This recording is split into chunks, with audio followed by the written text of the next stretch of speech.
dump all your garbage over the edge, and I always love going there. They've got a dump area in Wyandotte. Have you been to that one where residents can go and dump stuff? When Curtis lived there, we took a bunch of stuff have there. been. Yeah, that's an The interesting. most amazing one I saw was, this was many years ago. I was in San Francisco, the city of San Francisco, in the county, whatever county it is. You wanna talk about an operation?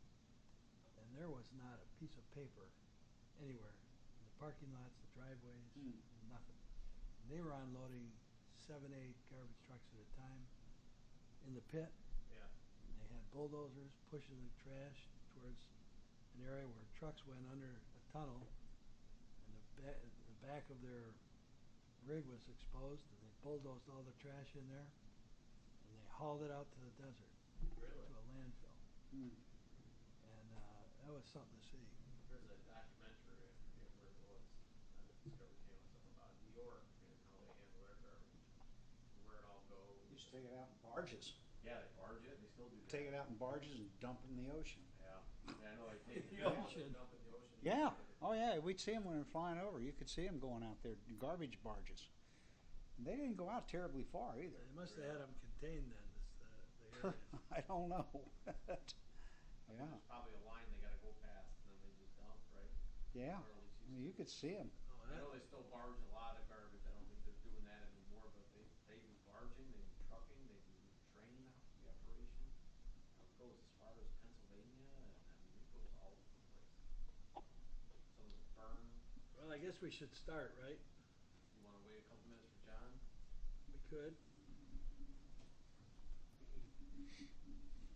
I can never understand why See- Canada. All right, Les? Oh, here he is. Yes. Hi, John. We got Mr. Schmidtke on the phone. We stole the chairs. I guess Derek will have to answer that. We don't need to know. Move over this way if you want. Good evening, man. How you doing, John? Hey. How are you, John? Good, real good. Thanks.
Good evening, everyone. This is the June 8th meeting of the Grosse-Ile Township Public Services Commission. I'd like to call the meeting to order, and we will start with the Pledge of Allegiance. I pledge allegiance to the flag of the United States of America and to the republic for which it stands, one nation, under God, indivisible, with liberty and justice for all. Thank you. To anybody, excuse me, that's viewing this evening, we're finally live, not just on Zoom. Excuse me. So with that, we'll call the roll. Costick, I'm here. Kennedy. Here. Les Schmidtke. Present. Les is joining us. On the wire, present. Les is joining us via Zoom. He's on the telephone. John Reilly, Yes, here. David Nadeau, Here. and Lenny Pusdesris and Lara Saraki, 2 members of the commission, are not in attendance this evening. Next, I'd like a motion to approve this evening's agenda. I'll make the motion to approve the agenda, Support. and there's support. Any questions, comments? Hearing none, all in favor indicate by saying aye. Aye. Aye. Next, we have the minutes of our May 2021 meeting. Are there any, I'll make the motion to approve the minutes. Support. And a motion was supported. Are there any comments, changes, suggestions? Hearing none, all in favor indicate by saying aye. Aye. I think that's unanimous. Next, we have approval of the bills. Vouchers 5.1.2021 to 6.1.2021. You've had a chance to look at those. I'll make a motion to approve this evening's bills that are before us. Is there support? Support. Is that Kennedy? Fine. Yep. Supported. Are there any questions about the vouchers? Hearing none, all in favor indicate by saying aye. Aye. Aye. Les? Les. I approve. Okay. Didn't hear you, sorry.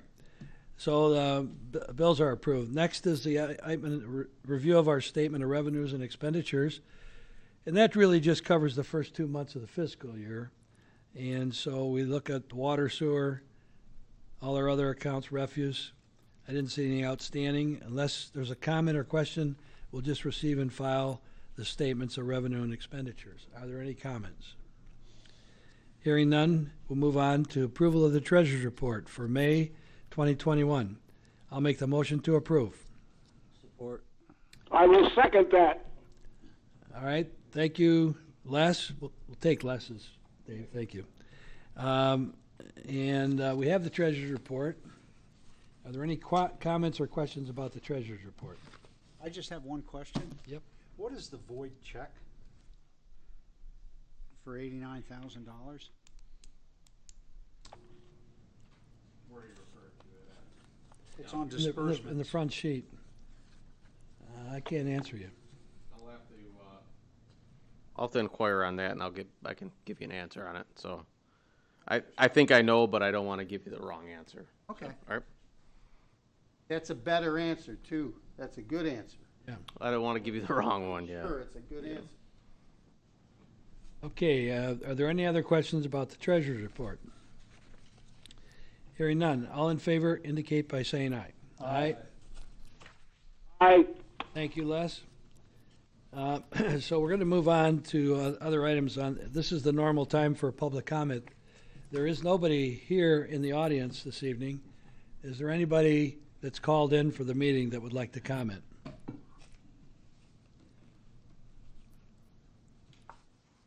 I don't hear anybody commenting, so we'll move on with the manager's report this evening. But before we do, I just want to mention one thing. In the minutes, and I meant to do this earlier, and I'll mention it again tonight, near the end of page 9 of our packet, the minutes, you, Phil Kennedy, had asked about the Anderson cut. It's something we did talk about briefly, very briefly. And it's something that we don't want to lose track of as we talk about possibly improving Church Road. And I know John is well aware of this, that one section on Church between Meridian and to the canal, or to Thoroughfare. That short section, very narrow with the big trees. It's a very dangerous place to walk. And the Anderson cut would alleviate that, at least allow children to get, if it's ever improved, would allow children to get to the bike path at Anderson Street, cross the road there, rather than walk up that narrow section of pavement on Church Road, which has a lot more traffic than Anderson. Bill, I passed that information on to the Bike Path Commission via Very, Carl. very good. So where it went from there, I'm not sure.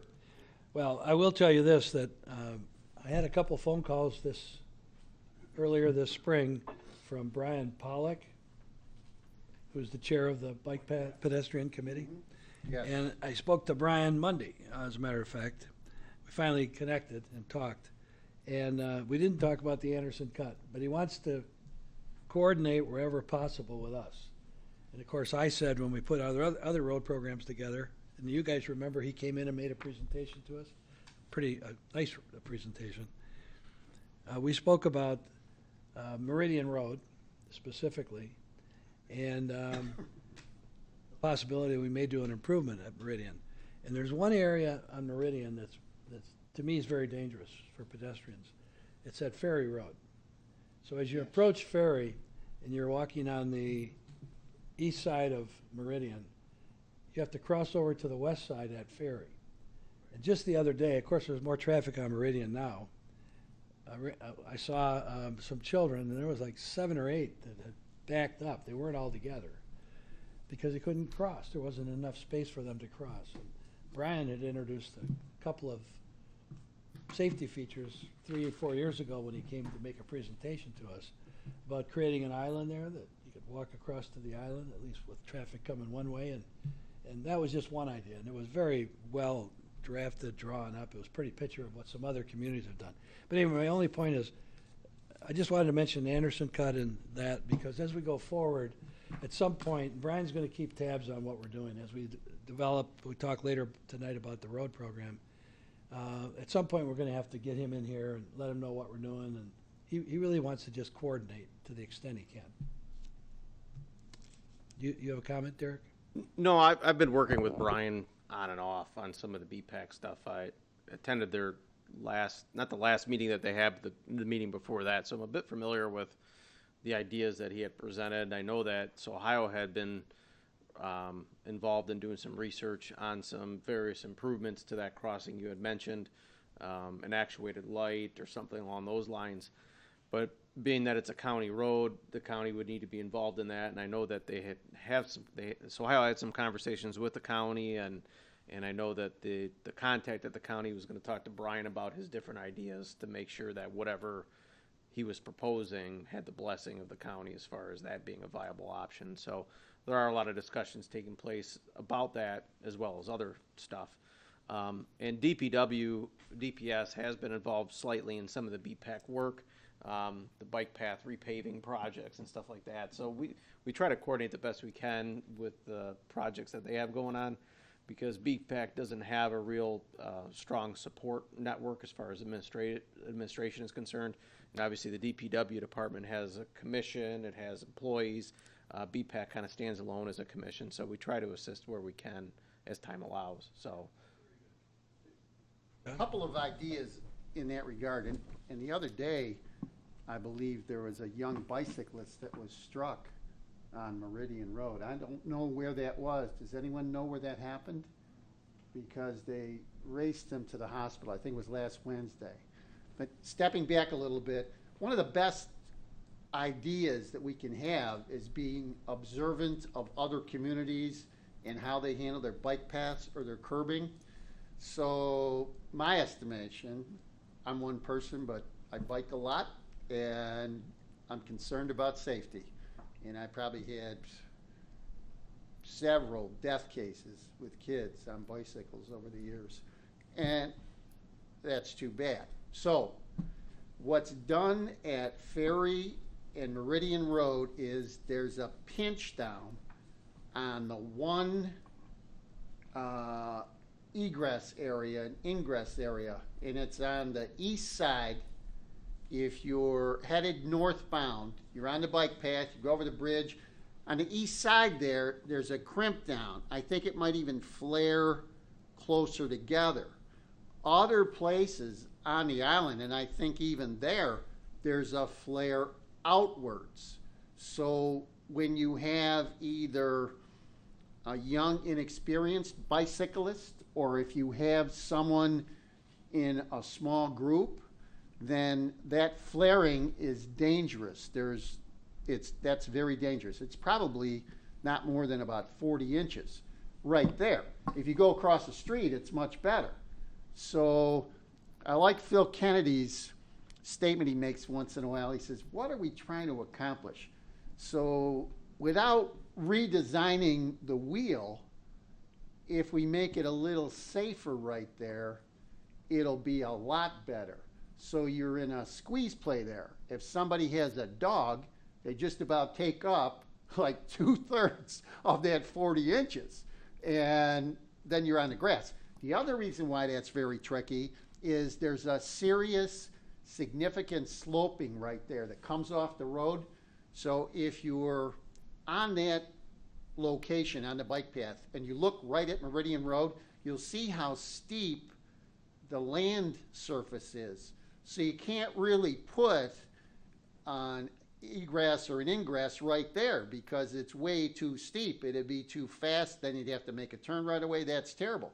So I think flaring is one thing that could be done right there at that particular point.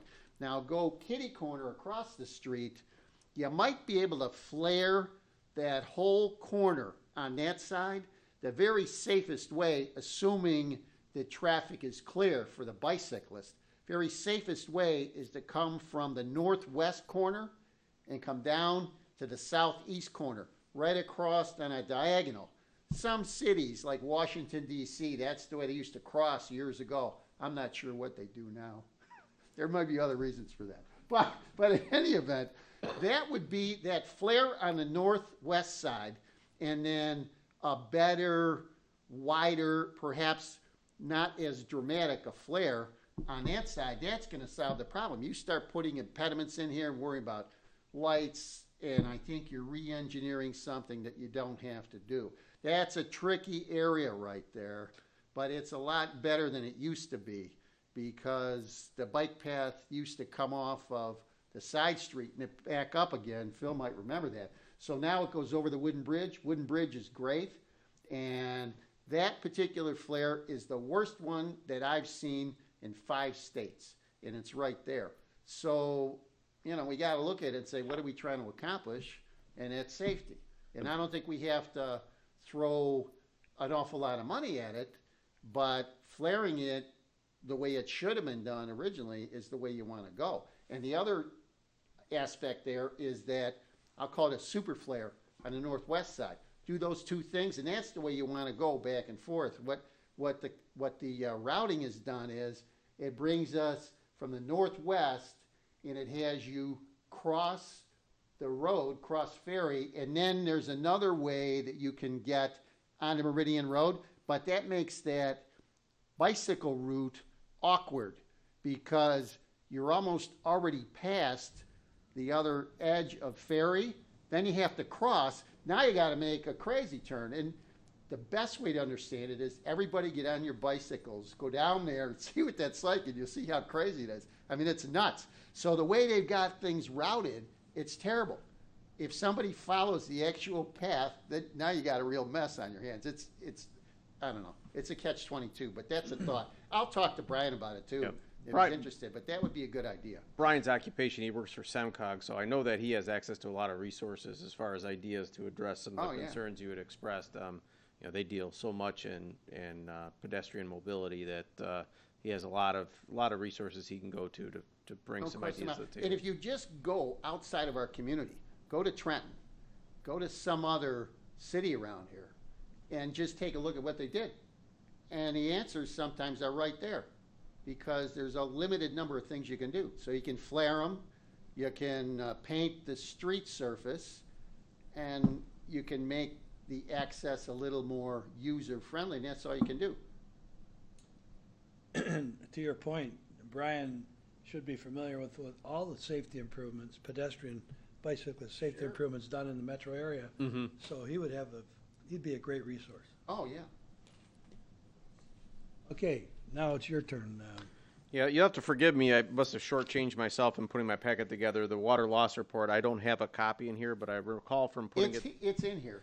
It wasn't in mine, though. Unfortunately, in my copy of the packet, but from what I recall from putting it together, we're right around 9.5%, 9.6. and then about 65% on the INI. Is that accurate through the month of April, I believe? Yes, Yeah, so 61% on the INI. I was close, 61%. So, and 9.5 on water loss.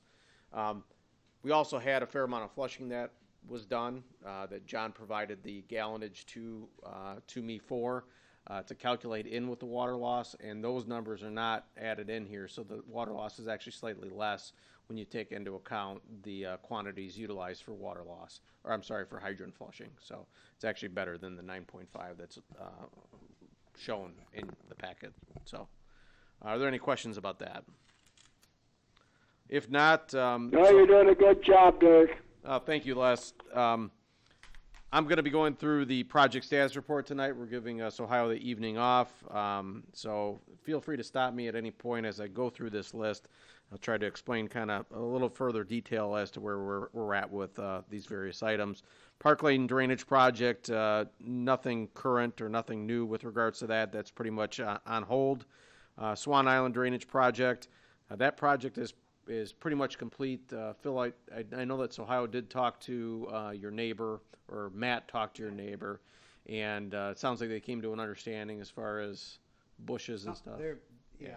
And So that will be worked out. Yeah. I don't think there's going to be an issue. Yep, so I think we're in pretty good shape there with the Swan Island project. I know Phil's been keeping an eye on where we stand with operation, and I know we had a high water event a couple of Fridays ago, and I went on site, and your neighbor had taken some pictures, and looked like the pump station was working as it was intended. So, Quick update on usage from that.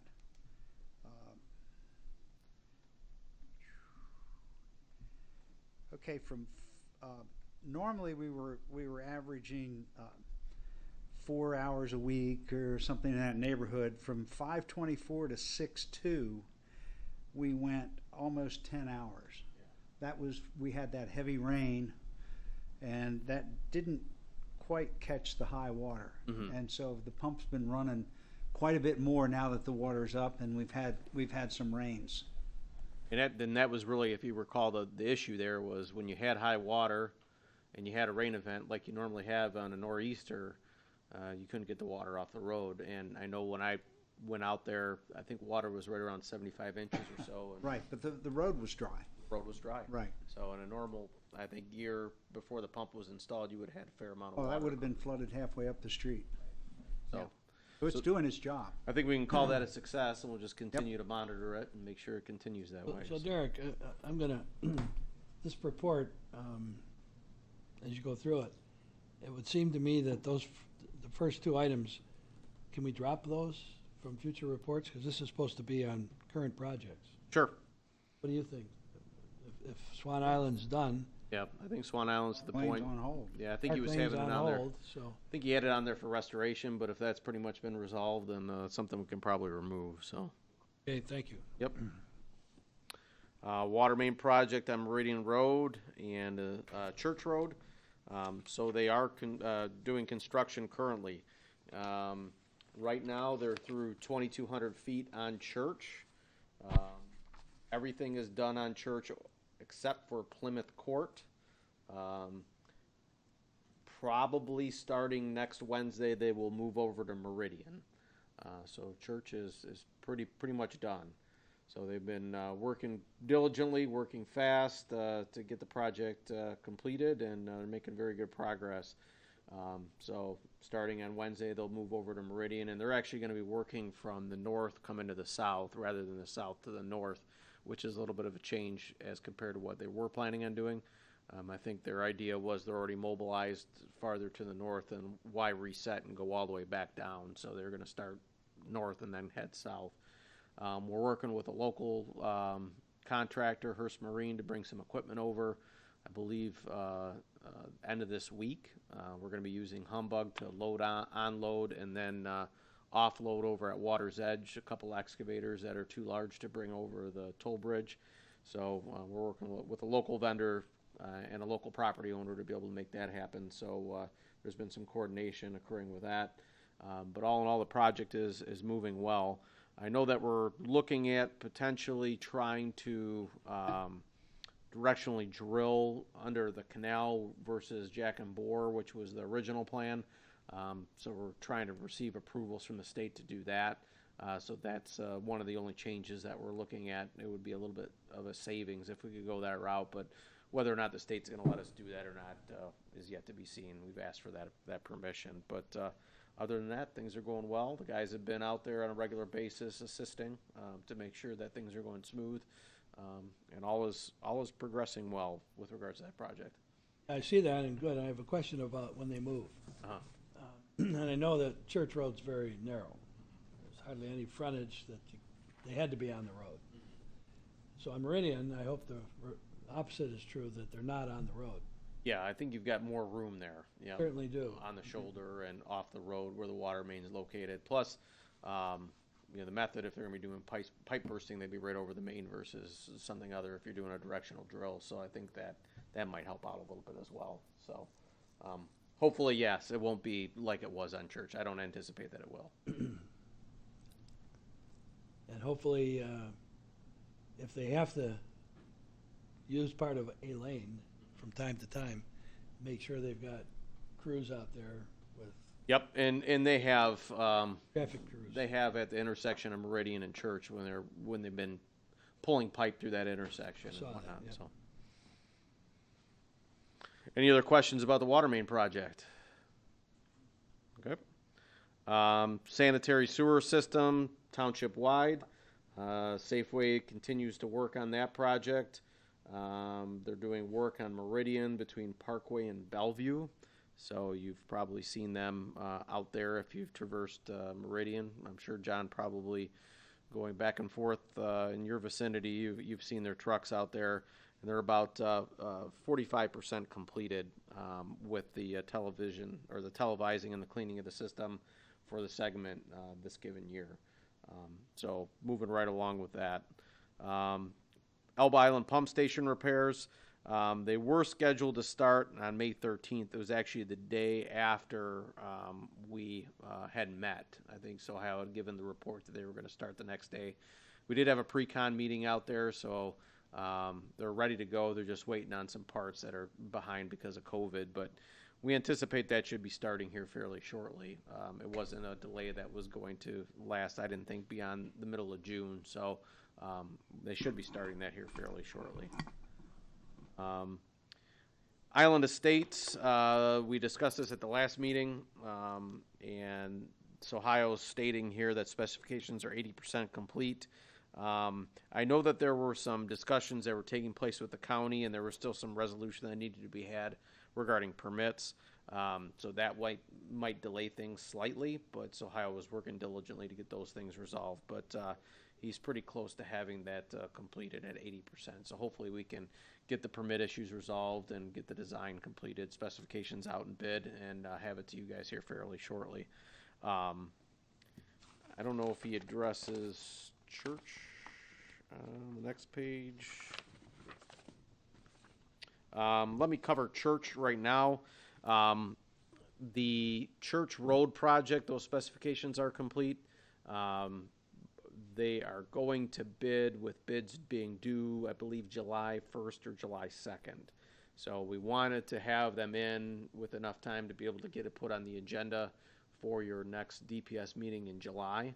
So we'll be able to have that discussion and review what direction we want to go with it at our next meeting. So that'll be one we'll be discussing for our July event. So you probably won't have the West River Drain bid out. I don't think so, not with specs only at 80% and permitting still. I would expect that probably bid in July, but not prior to our DPS meeting, so it'll probably be for your August meeting. Okay. Yeah. Oh, Rob, can I? go ahead. I meant to ask about the Meridian Road project, when the water main starts to go on Meridian. We were gonna send, you've published a major letter that is in the Grosse Hill app, Yeah, we put it out on the Facebook page and app and all that. Yeah. where it's in front of some homes. Particularly between Ferry and Thoroughfare. Okay. Gonna be on the, I should know the answer to this, but on the golf course side or on the homeowner side? I believe it's on the golf course side, and then eventually it cuts over. Have we thought about contacting those homeowners? They will all receive notices before the work takes place in front of their home. Okay. We also televise the sanitary leads in that vicinity if there's a house or a residence that's impacted, and this is primarily on the other side once we cross over. We had those televised to make sure that if there was any damage associated with the water main project, that we were documenting what the condition of the sanitary lead was before the project took place, and then afterwards. So that's all been completed as well. So, yep. Raw sewage pump over at the wastewater treatment plant, raw sewage pump number 1. That's something that's complete that we can take off the report. Intermediate pumps, pump number 4, that's something that will roll into the ACO, which has been a pretty consistent update on our project status report for the past couple of meetings. Eric, Yes. On that raw sewage pump, number 4, and the intermediate pumps, why do we keep carrying it? We changed our strategy on when we're gonna build it. Uh-huh. Why don't we just drop it it's not ongoing at this point? And just roll it into the ACO information. Make this report more relevant. Okay. Updated and more relevant. Sure. Seems like it's getting longer, that's why I'm harping on this. HVAC units over at the wastewater treatment plant. So I know that Fishbeck and Rains reviewed the specifications for the HVAC system over the wastewater treatment plant from the last time that the township bid it. My understanding in talking with Ohio is that the specifications for the HVAC that was previously put together, they're more than likely not going to be able to be reused to bid it moving forward.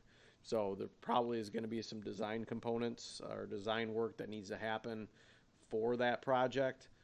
We were hopeful that we could have just taken the old version and updated it slightly and just bid that out, but it doesn't look like that's probably going to be feasible. So we'll have to receive a proposal from them to do the design on it, and then move forward with that to be able to get the specifications put together to bid that project. So it's going to be a little bit more involved than what we had anticipated, but or had hoped, I guess is probably the better term. But it's something that they're continuing to work on, and I think they've come to a conclusion, at least on that aspect, how they're going to do it. So That's gonna cover everything in the upstairs part of the wastewater plant. correct. Only the lab and office plus what used to be the boiler room area, Yep. nothing downstairs. Right. Nothing below. Right. Well, I take that back. There is going to be some HVAC ventilation and stuff down below. Especially that first level. Right. Yep. If you notice, obviously, when you did your visit today, all the corrosion and everything, we want to move that air through and make sure there's a constant fresh airflow coming through that building to reduce some of that issue. So, bar screens. This is probably another one that we can remove, assuming that the work that you guys saw there today with the actuator for the sluice gate has been resolved. If you remember, that sluice gate was part of that bar screen project.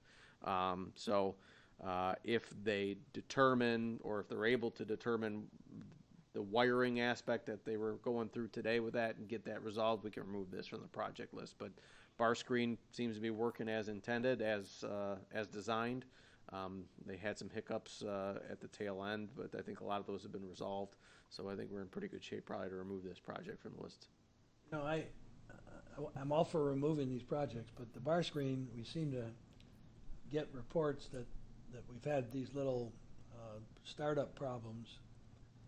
I'd like to leave it on there, this one, but rewrite it to update it. Okay. What are the issues we're looking at today? I think that's a good idea. Maybe we should talk about the bar screen for a couple minutes, just generally. Yeah, I mean, I can speak to some of the issues that Bill's alluding to. There were some problems with the chute. That's been resolved. There's some issues with the compactor. That's been resolved. There were some issues with the guards. That's been resolved. And I've probably spoken to the wastewater treatment plant operators over the past 3-4 months. And it's been a pretty consistent message that those issues have been resolved to their satisfaction. So I think we're in pretty good shape as we stand right now. It doesn't mean we won't keep an eye on it to make sure that it continues to operate as intended. But those 4 or so issues have been resolved by Dupron, and they have stood by their product to make sure that they made it right. As you recall, talking to Jason earlier today, they went through, I think, 3 different motors trying to figure out the best one and the best sized one to be able to operate that discharge chute, reliably. And I think they've gotten to the point where that's been taken care of. They had some leaking issues too with the chute. They've solved those problems. So I think things are going pretty well with regards to its operation. I don't know if that helps you at all with information on it, but That helps a lot. But if we look at stuff like that, not just that project, but other projects, if we look at them, when we were first presented with this is a really good idea, and Ryan was pushing for it in a good way, because there was an increased incidence of that need at the plant because of changes in lifestyle or products or whatever. So it probably was a good idea. So when it was first presented to us, the cost factor was not completely defined. And then a year went by between 2017 and 2018. And the cost factor became substantially greater, to the point where it's obviously a custom fit, but the standard deviation of error was fairly significant on that project.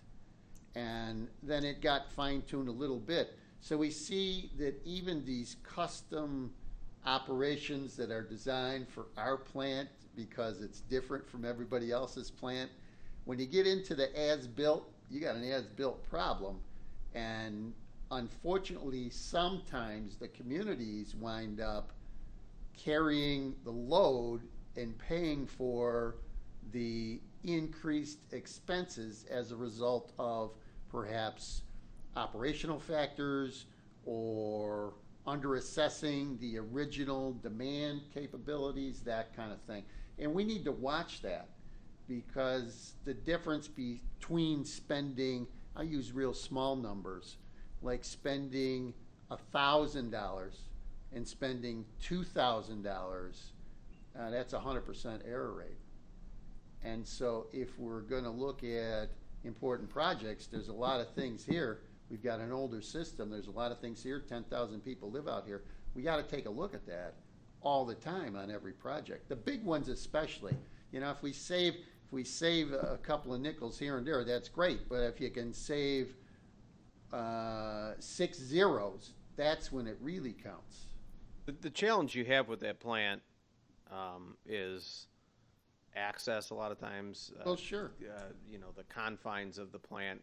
You know, the way they installed that Dupron screen, I mean, it's straight up and down like this. You guys saw it today when you were out there. Normally they're put in like that. So, you know, there were some challenges that were presented because of the you know, the small confines that was installed.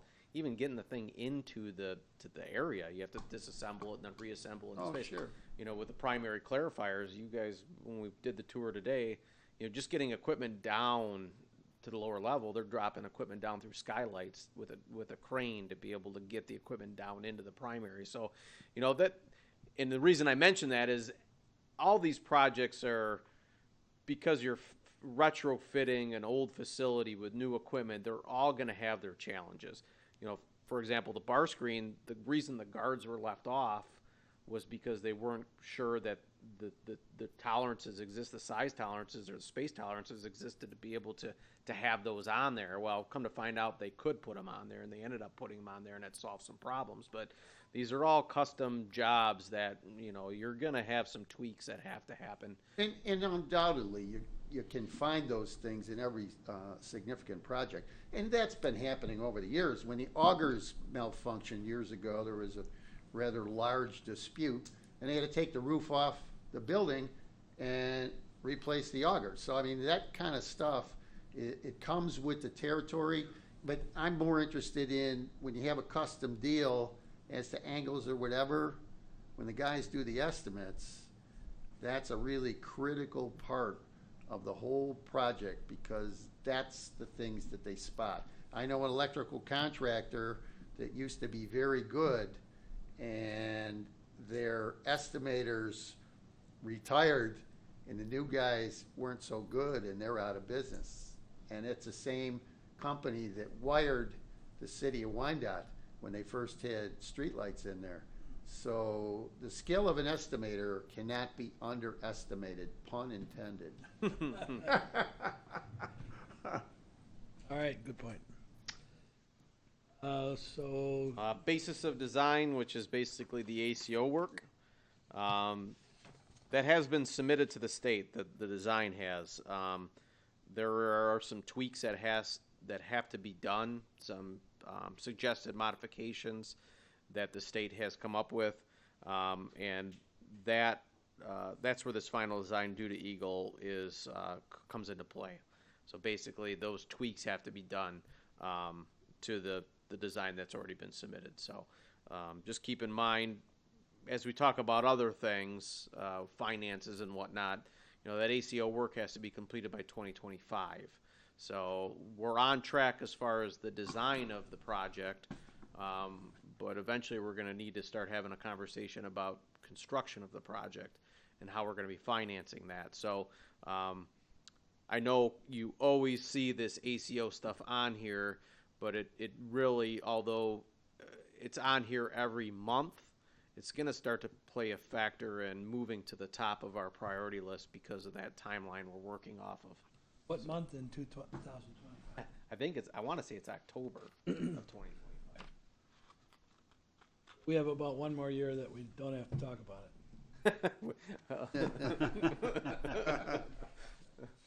it. Asset management plan preparation on the sewer system, or the sanitary sewer system. There was an annual report that was due by May 1st.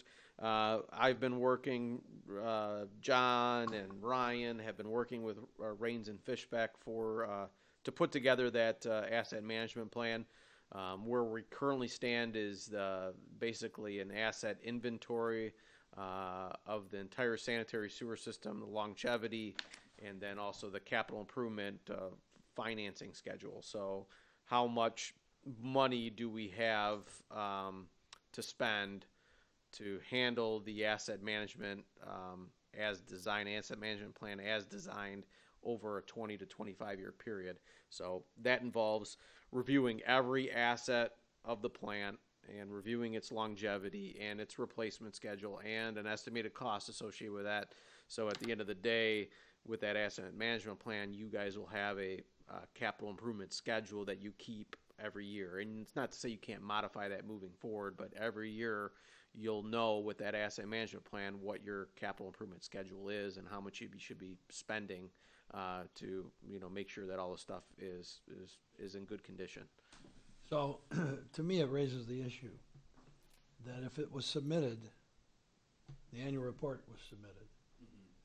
Was it an annual report that just brought them up to date of where we were with doing the asset management plan? Yep. But not the asset management plan? Right, exactly. Yep. When is the asset management? I'd rather have them start to talk about when the plan's gonna be ready to submit to us. Uh-huh. So that plan should be done in about 12 months, okay? But every year we're required to, like you had mentioned, submit where we stand in our schedule, because I think when it was initially submitted to the state, we had told them it was going to be done over a course of a period of time. They want to make sure that we're staying with the schedule that we had submitted to them. That's what that annual report is intended to do, and that's due every May. So we had certain benchmarks that we had obligated ourselves to in our plan. We have to have these many structures inventoried, GPS'd, inspected.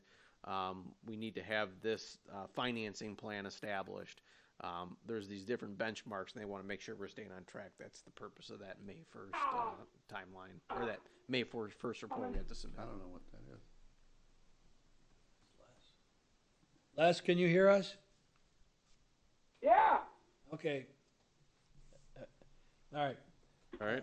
On that asset management plan, Dave, this is critical for you as not only your role here with us, but the treasurer.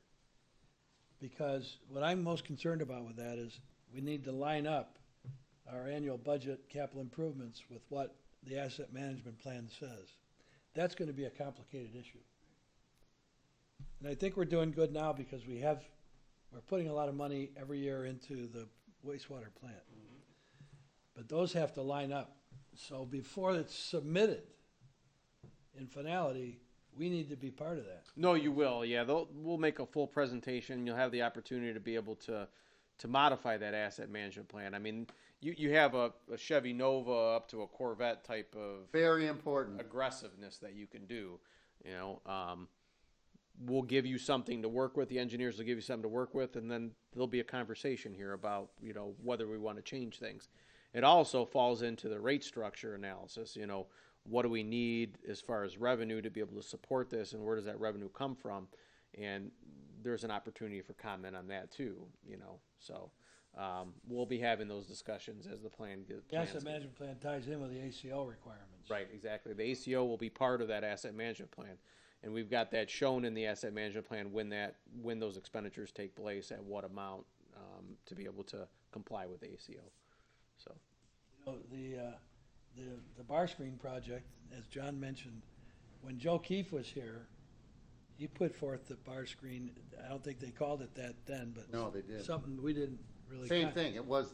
We that's what it didn't was. comprehend, but I recall, I think his pricing was like 300,000, 350,000 for $1 million project. But Joe didn't know, but he was Yeah. going based on what information he had then. Yeah, So lining up our budget and our capability to do something without issuing a bond for Yeah. a wastewater plant is really critical to completion of that and the ACO stuff. so next month we'll also be talking about, our water asset management plan. So we're required also to do an asset management plan similar to what we've done for the sanitary system for the water side. And that's something that actually should have been done a little while ago. We do have proposals from our engineers that I'm gonna review with you, next month, cause we're gonna need to start working on that. Now, the costs associated with that work are far less than what they were for the sanitary system. And part of that is because the water asset management plan can utilize some of the groundwork that was already established with the sanitary system asset management plan, like your GPS maps and all that sort of stuff. So we do have in our budget for this fiscal year the cost associated with that. I think it's about $125,000. So we have that budgeted, but we want to review that with you guys and then take it to the township board for approval if you find it to be acceptable and make a recommendation for it. So that's on the horizon, and we'll be more than likely talking about that next month. So, all right. Thank you. Yep. Primary and final clarifiers. I know that Bill, Phil, and Dave have all had the opportunity to go over the wastewater treatment plan over at least the past 2 or 3 weeks. The secondary or final clarifier on the north end of the plant, that work is complete. They did start up on that last Friday. There were some delays associated with the electrical components, tying the electrical system for the new motor into the existing electrical system. So that delayed things slightly. While they were waiting for the electrical issues to be resolved, they actually mobilized and went downstairs and started working on the primary clarifier and I believe tank number 3. So that tank is all but complete with the exception of the weirs, which there's some issues associated with galvanizing those weirs, and they're at the galvanizer right now. Once those are received, they can install those. That's the last aspect to it, and then fill that tank and start using it.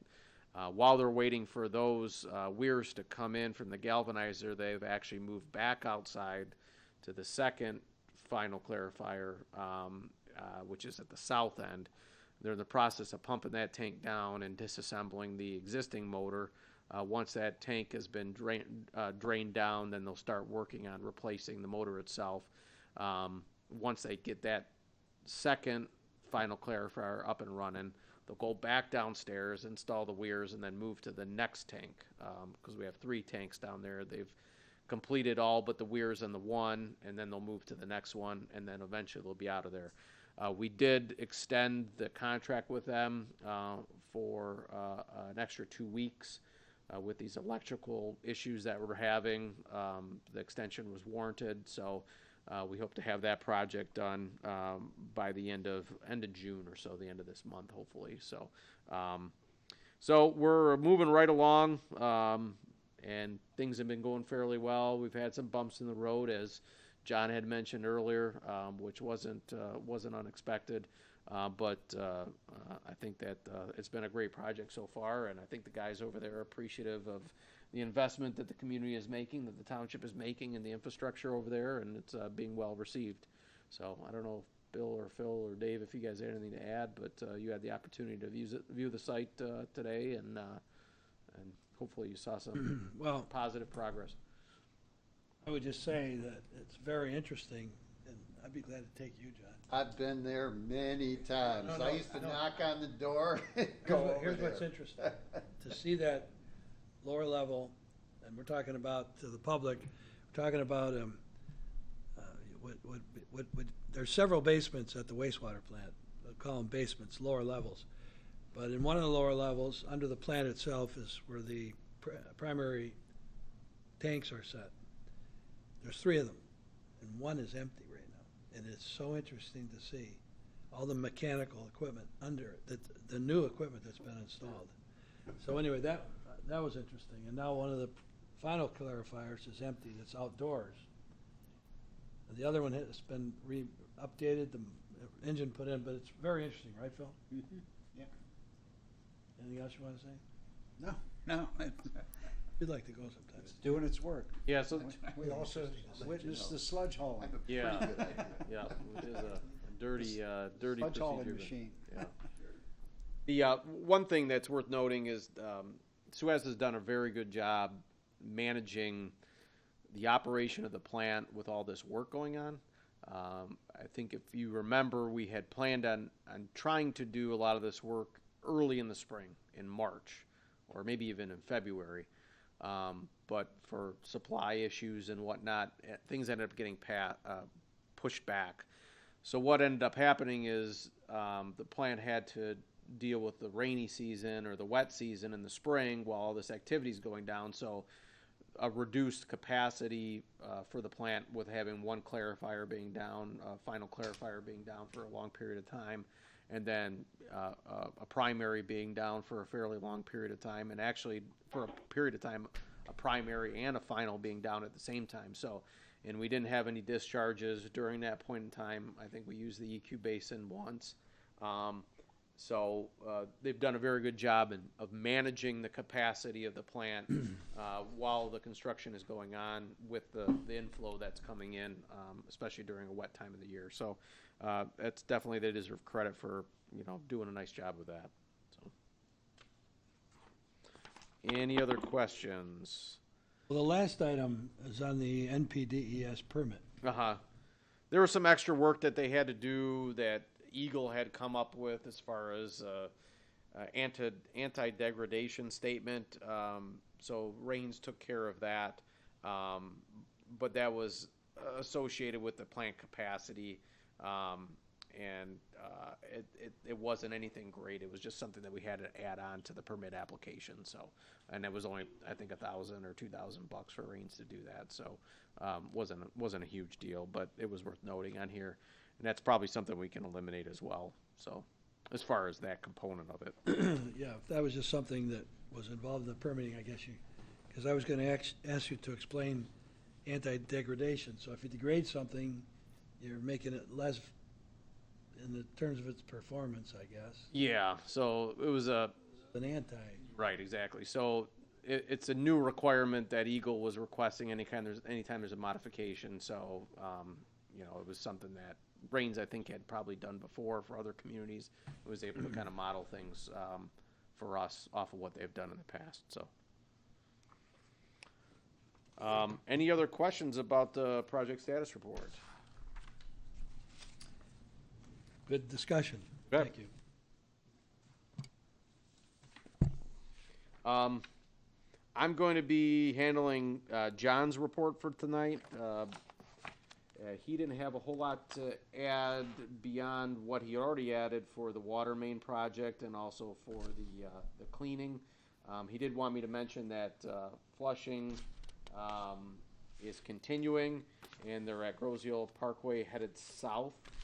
And then also he wanted to thank Sibley Yard, and I would as well, for sweeping the township, and then also doing coal patch on Meridian prior to the Island Fest weekend. So I know we did get some complaints about the sweeping work that was taking place, but there's a lot of material on the road. It's been a while since they did it, so in those areas where there might be a lot of mud on the road, it would smear it kind of around, but it was a better situation than what was there before.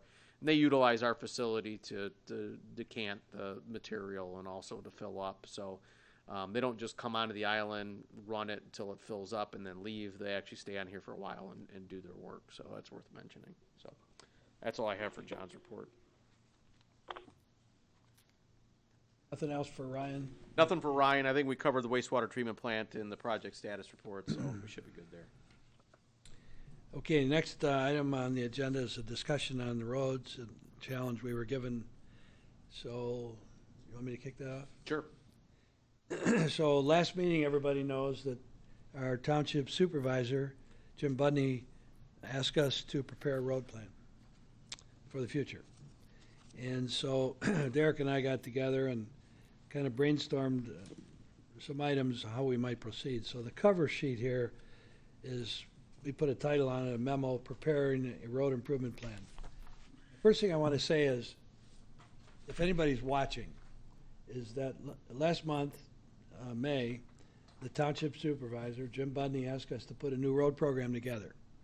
I guess as you drive around, particularly Meridian, and everybody's got to use Meridian today, you can see how bad the roads are. The roads are owned by Wayne County. The bridges are owned by Wayne County. But tonight we're going to go through a little history, looking back a few years as to what we've tried to do, and then talk about how we're going to move forward. But I would say, my opinion would be this. We're not going to have special meetings on this. We're not going to have subcommittee. We're going to meet on this at our regular monthly meetings. The public's invited to come here. The public would be invited to listen, ask questions. We're going to do it all in our regular forum. And I think that's important, because as we go for the next several months, we're going to develop a plan, and public's invited to participate. So with that said, what this memo outlines is an outline of how we might proceed. First item, refresh ourselves, that's the DPS Commission, on what we have proposed in the past, what we proposed in the past, and what we seemed to find was unacceptable to voters. Twice in the last 6-7 years, we've gone to the voters. Was it the number of mills, the 2 mills we requested in both occasions? Was it the number of years? One was for 20 years, one was for 12 years. And another one, what the voters found unacceptable, or a lot of people were talking about, the county owns the roads, they're going to fix them. Well, they haven't. And now they're working on our bridges. And they haven't fixed them. And where does that leave us with our expectations of the county? So that's the first thing. Tonight we're going to go through this quickly, but refresh ourselves. Second, we've got to examine what's changed since, let's say, 2015. What's changed on our road surfaces? Several have gotten worse. What's changed on our bridges? We'll discuss that in a minute. And what's the county's ability to finance road improvements if they're spending $15 million this year, or between last year and this year, on our bridges? What's our expectation that they're going to continue to pour any kind of money into Grosse Ile? Then we have to reassess the condition of the roads. How do we prioritize the roads? At some point, we have to assign costs, look at the conditions, and that's a challenge for us. And we're going to do that sitting right here in the months to come. And then we're going to have to consider how we're going to pay for whatever we want to do. And do we go forward with a request for 1 mill? We could possibly say we're not going to do anything, I guess. But do we go for 1 mill, 1.5 mills, 2 mills, and how does that tie in with other township finances? And that's a significant question, particularly when you think that our sewer debt's going to start falling off in 2024. And that's significant. By 2026, we won't have that 4.5 mils of sewer debt we're carrying right now. What might be acceptable to voters? Then number 5 here on this memo, consider having some money available for neighborhood streets as well. In the past, our proposals have focused on the primary roads, East River, West River, Meridian, Ferry, Bellevue, Church Road. Those have been the proposals to get our primary roads fixed. But we also need money to continue to repair our concrete slabs that are deteriorating, our asphalt surfaces that are breaking up on neighborhood streets, not just the primary roads. And then number 6 here is to clarify if the township has the financial ability, with whatever we come up with, to partner with the county to complete some of the bridge work that needs to be done, to go to the state and ask for money under the so-called critical bridge fund, which, based on our prior knowledge, is totally depleted anyway. You mentioned, Derek, critical bridge funding. That money is harder to get than it's ever been. There's not a lot of money in it. I think that a third of the state bridges throughout the state of Michigan are inadequate or failed. So for tonight's meeting, we're going to familiarize ourselves with things. And so I'm just going to highlight some of this stuff and flip through the pages quickly. Hello? Yes, Les. Les? Les, did you say something? I don't know. He's still on. All right. Looks like he's still on. All right, so on page 29 of the handout here, this is dated December of 2017, a memo where the commission discussed, what are we going to do about our roads? This was December of 2017. One option was to do nothing. Some citizens say, let the county fix them. Well, here we are, and nothing's been done with resurfacing our roads. Do nothing for now. In other words, wait for a better date. Wait till some of this sewer millage goes off in 2024, 2025. Really, are we willing to wait? That's an option. Ask for a certain tax levy for a specific number of years is another option. An example, 1 mil for 10 years, 2 mils for 10 years, half a mil for 20 years. Today, 1 mil raises about $650,000. Not enough to resurface 1 mile of road. The current estimate for normal 2-lane pavement is about $850,000, $900,000. So 1 mil wouldn't allow you to do 1 road a year. Request voters to approve a tax levy and sell a bond issue. So if we had a 10-year with enough in it, we could sell a bond issue and retire the debt in a few years and take on a whole bunch of projects at one time, and then pay the debt off over a period of years. Did something happen, Mike, with our speaker? Not live anymore? Never mind me. Just going through. Are we live?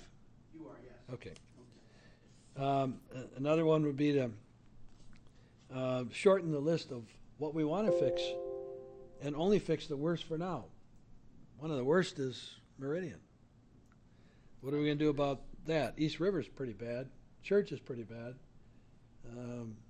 Ferry and Bellevue are getting bad. So And Meridian by the golf course is pretty bad. Right Oh, there, it's- that swing, that it's terrible. C shape, it's about a quarter of a mile. I don't think it's a half, right there. So anyway, this was a discussion we had in 2017, and of course, prior to 2015, we had several discussions. I would call yourself to the page number 31. Was a letter that was sent to Wayne County that this commission approved and sent out to Wayne County, to the head engineer at Wayne County, and to Mrs. Beverly Watts, who's the director of Wayne County Public Services. And this was after they closed the road last year in 2020. I'm sorry, they closed the bridge. We said, Day after Cinco de Mayo, when they closed the bridge down in 2020. all right, and we got sunk with the bridge. With the closing, we started by saying with the closing of the Grosse Parkway Bridge for rehabilitation, the most talked about issue on our community has become the horrible condition of Meridian Road. And then we go on to talk about Meridian Road and ask them to consider paving some sections of Meridian Road this year.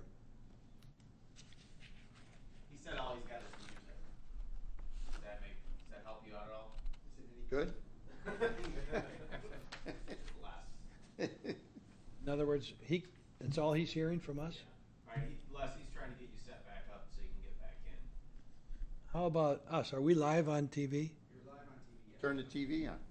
Guess we're having a little communication problem here, but hopefully people can see us on the TV. One important thing regarding Meridian Road that I wanted to point out that's highlighted here. Meridian Road is one of 3 roads on this island that are eligible to so-called federal funding. The same money that's used to do expressways, or Jefferson, or Pennsylvania Road, or Ford Road in Canton. This federal money that's given to our region, and you get on a list. There's a list of numerous projects that the Southeast Michigan Council of Government develops. And that list has what's called a Transportation Improvement Plan. Transportation Improvement Plan, which is a TIP. That's the acronym for it. Unless you're on the TIP, you're not eligible for 80% federal funding for these major road projects. Fort Street, when it was rebuilt a few years ago, was all funded by 80% federal money, 20% local money. If Jefferson's ever redone, and there was a plan to redo some paving at Jefferson near the Pay Bridge, and that was delayed, that would be 80% federal money. Anyway, important point is Meridian Road, and that we have the documentation, was on that TIP, was on that program, the regional program for construction in 2015. Now we were ranked the 75th highest project. They only do about 15 a year, so we were still far off from getting it Meridian improved. I'm sure Meridian's condition now has moved up, but we're still not on the TIP. And we're going to talk about that as we go forward. So by 2015, we're on the TIP for federal funding, 80%, and by 2018, we're off of it. Meridian's off of it. We don't have any roads on the TIP right now, but we do have bridges on the TIP. So the assumption that people made that the county's they own the roads, they're gonna pave them, I have to say, that's not a very valid assumption. And I think it's getting worse now and it's a challenge for us, but it's getting worse now with the condition of the bridges on the island. So that was last summer that we sent that letter to the county, and prior to that, January 8th, 2020, before the bridge the bridge had just been closed, this commission talked about, it's time to talk about township roads again. And how do we rate the condition of township roads? Are they good, fair, poor, or failed? We all agreed they were failed. What a mess. And we talked about several things. We said, speaking of the roads, they're a mess, but what about the bridges? The bridge over the canal on Park Lane is closed. The underpass on West River Road, which is now fixed, was closed. The bridge on East River Road to Mesa Island was unsafe. It's now been fixed. It's down to 5 miles per hour. That's back then in January of 2020. The bridge over canal on Ferry Road will soon be in need of major repairs. That's on Ferry Road over the canal. The Grosse Hill Parkway Bridge, we don't know specifically what they're going to do, but it may cost between $5 and $10 million. Well, we now know that that's much more. So, this memo goes on. I'm going to refer to page 34 right now. And I want to call your attention to item number 7 listed on this report. And I put this in here so that all of you commissioners could get up to date with all the efforts we've made in the past. In the past, this was written in January of 2020. In the past 5 years, twice the DPS Commission recommended a property tax millage for primary road improvements to be placed before the voters. In 2015, a 2.2 mil levy was requested for 20 years. And we lost the election 1,300 to 1,000 votes. We lost by 300 votes. In 2018, a 2 mil levy was requested for 12 years, not 20, but 12 years, and lost 3,390 to 3,043. Another 300 votes.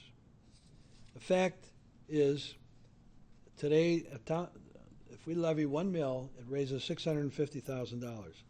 The fact is, to pave 1 mile of road is about $850,000. So this goes on to talk about various options and things we might want to consider. One of the things we talked about back in 2020 was What are we gonna do about Meridian in 2021? Well, you couldn't much do anything in 2020 with the bridge closed, and now here we sit again with the bridge still closed, and you still couldn't do any work on Meridian if you had the money. That'd be a mess. Anyway, the point of this whole exercise is we've been dealing with this. Now, on page 37, in the next couple pages, you have the plan. This is for you commissioners to update yourselves on. Remember the wording and things we were doing. This was the plan submitted to the voters on November 6th of 2018. A 2 mil tax for 12 years. We asked for $1.5 million, which at that time would have raised $1,180,000 to start with a year. I thought we were asked for 2 on the ballot. We did, but it raised $1,180,000. Oh, okay. About 620 at the time. Right, right. And in 2019, we were going to resurface and widen by 2 feet Church Road between East River and Canal. We were going to chip seal roads that had been chip sealed in 2015. In 2020, which was last year, we were going to resurface East River, most sections of East River, and finish West River Road to be resurfaced. In 2021, we were going to resurface Meridian Road between Grosse Hill Parkway to north of Horse Mill and resurface Bellevue. So we had a plan laid out. We lost that election. One of the other things we noted in page 40 of your packet, in 2013, voters in Riverview approved almost 3 mills for 10 years to fix their roads. In 2015, voters in Allen Park approved 2 mills for 10 years to fix their roads. In 2014, voters in Melvindale approved 7.07 mills for 5 years to fix their roads.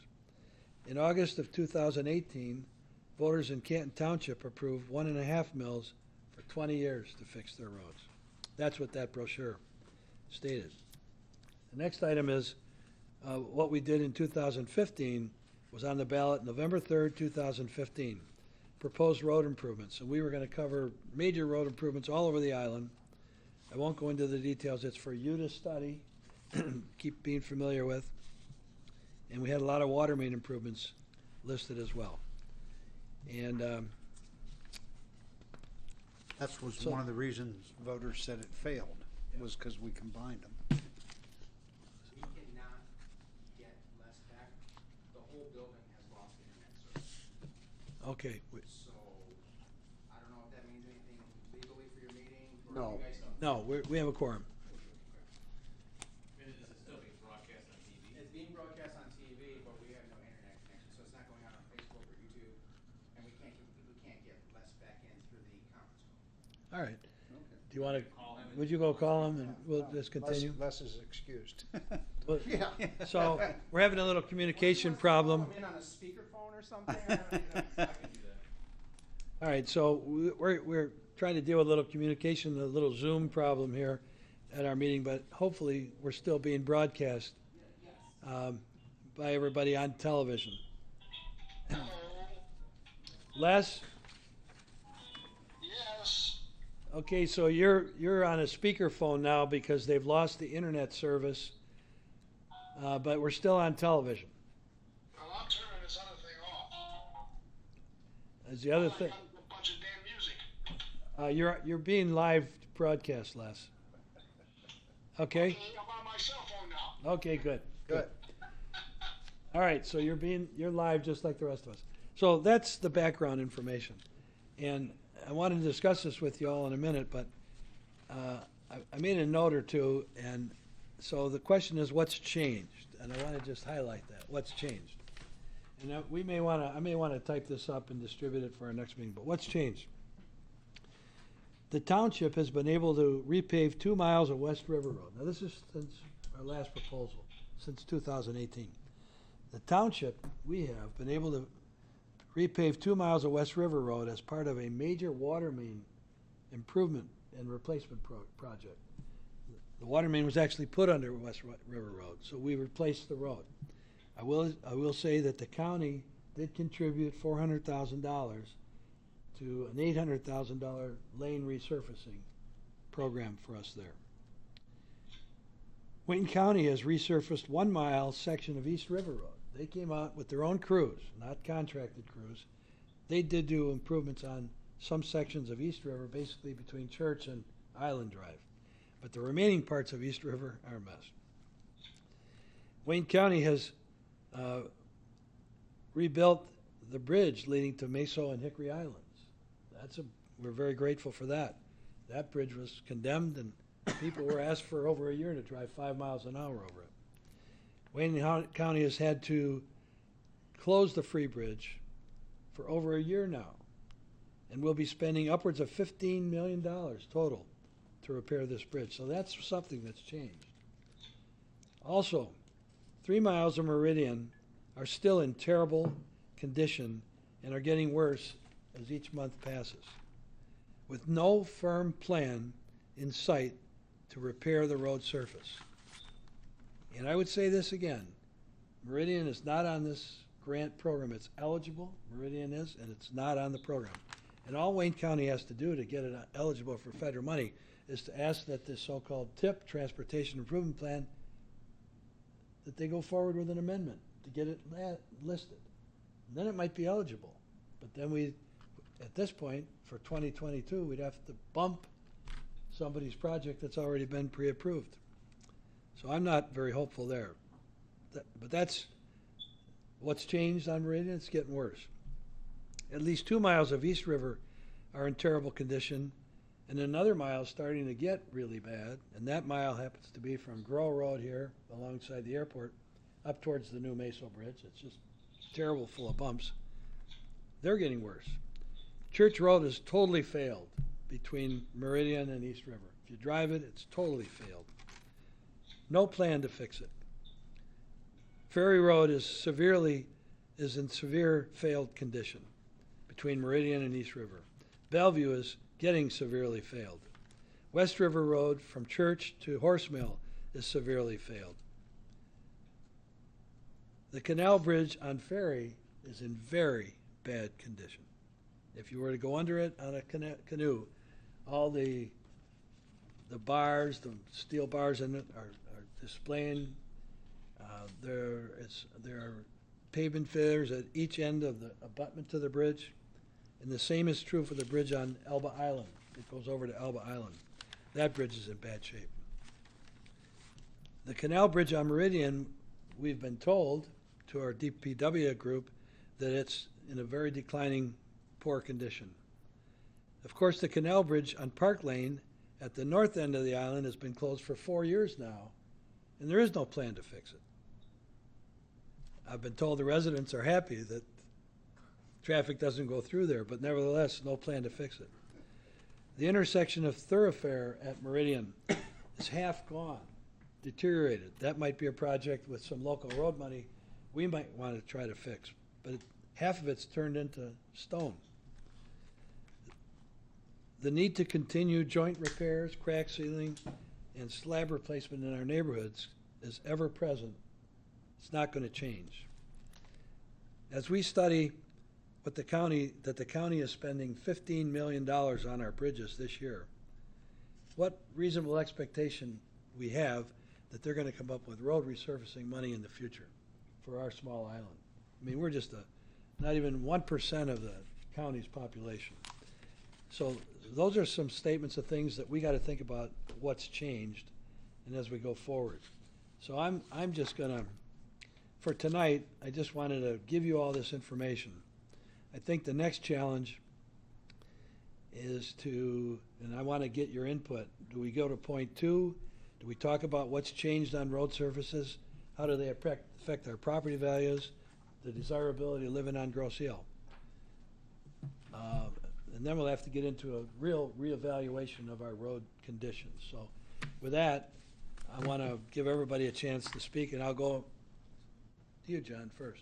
Well, the roads have, for a long time, been very bad.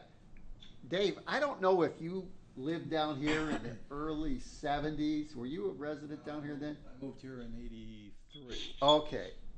1973, I'm out of the service, going to graduate school downtown, and the road, Grosse Ile Parkway, was so bad that I started to laugh out loud when I drove Grosse Ile Parkway. It was so rutted and bumped, it was unbelievable. I thought I was in a different universe, really. It was just crazy. Now, I don't know how that stuff eventually got paved up much better, and it's been pretty good for a long time. But one of the things we have to recognize is we're going to have bad roads forever, so that's part of it. We have to figure out where we can use our money best placed and how we do. So some paving, some straight paving, that's probably a yes. Some chip sealing, I think it's got to be a yes, because you get more mileage out of your chip sealing. And we could take a dartboard and put all these roads up there and throw darts, and they really all need to be fixed. But we're never going to have enough money to fix those roads by ourselves with our taxpayers. So we really have to focus on the cost accounting as to what it's really going to cost to do a particular road. Like, for instance, West River Road, when you do something there, it's tighter, it's narrower, you got pinch points on it. So that can be much more expensive than if you're doing something on Meridian Road by the golf course, for instance. So I really think we have to look at how much money we have, try and stretch it by some chip sealing, and there's no wrong answer, but there's no right answer either that's going to cover the whole thing. It just won't do it. And the taxpayers out here are squeezed in a lot of different reasons, and we understand that, and the bridge just makes it worse. The no fix on the county bridge makes it worse. So it's almost like we don't have a situation where you could put your thumb in the hole in the dike and fix it, because there's just too many holes in the dike. So a balancing approach, meaning not too much millage, but enough to do something, is kind of important. If money were no object and sky was the limit, then we could fix everything. We just can't do that. And that's pretty well where we're at today, and that's where we were at in 1973 when I first got out here. Okay, so you know the challenge. I know the challenge. Phil, what are your comments? Well, one comment is, I mean, since I've been on this commission, 10, 11 years now, or something like that, Wayne County has never been our friend. I mean, we've fussed and argued with them about everything, and what I'm somewhat sensing, it may be somewhat misguided, but outside of Grosse Ile, there's not a lot of sympathy for Grosse Ile.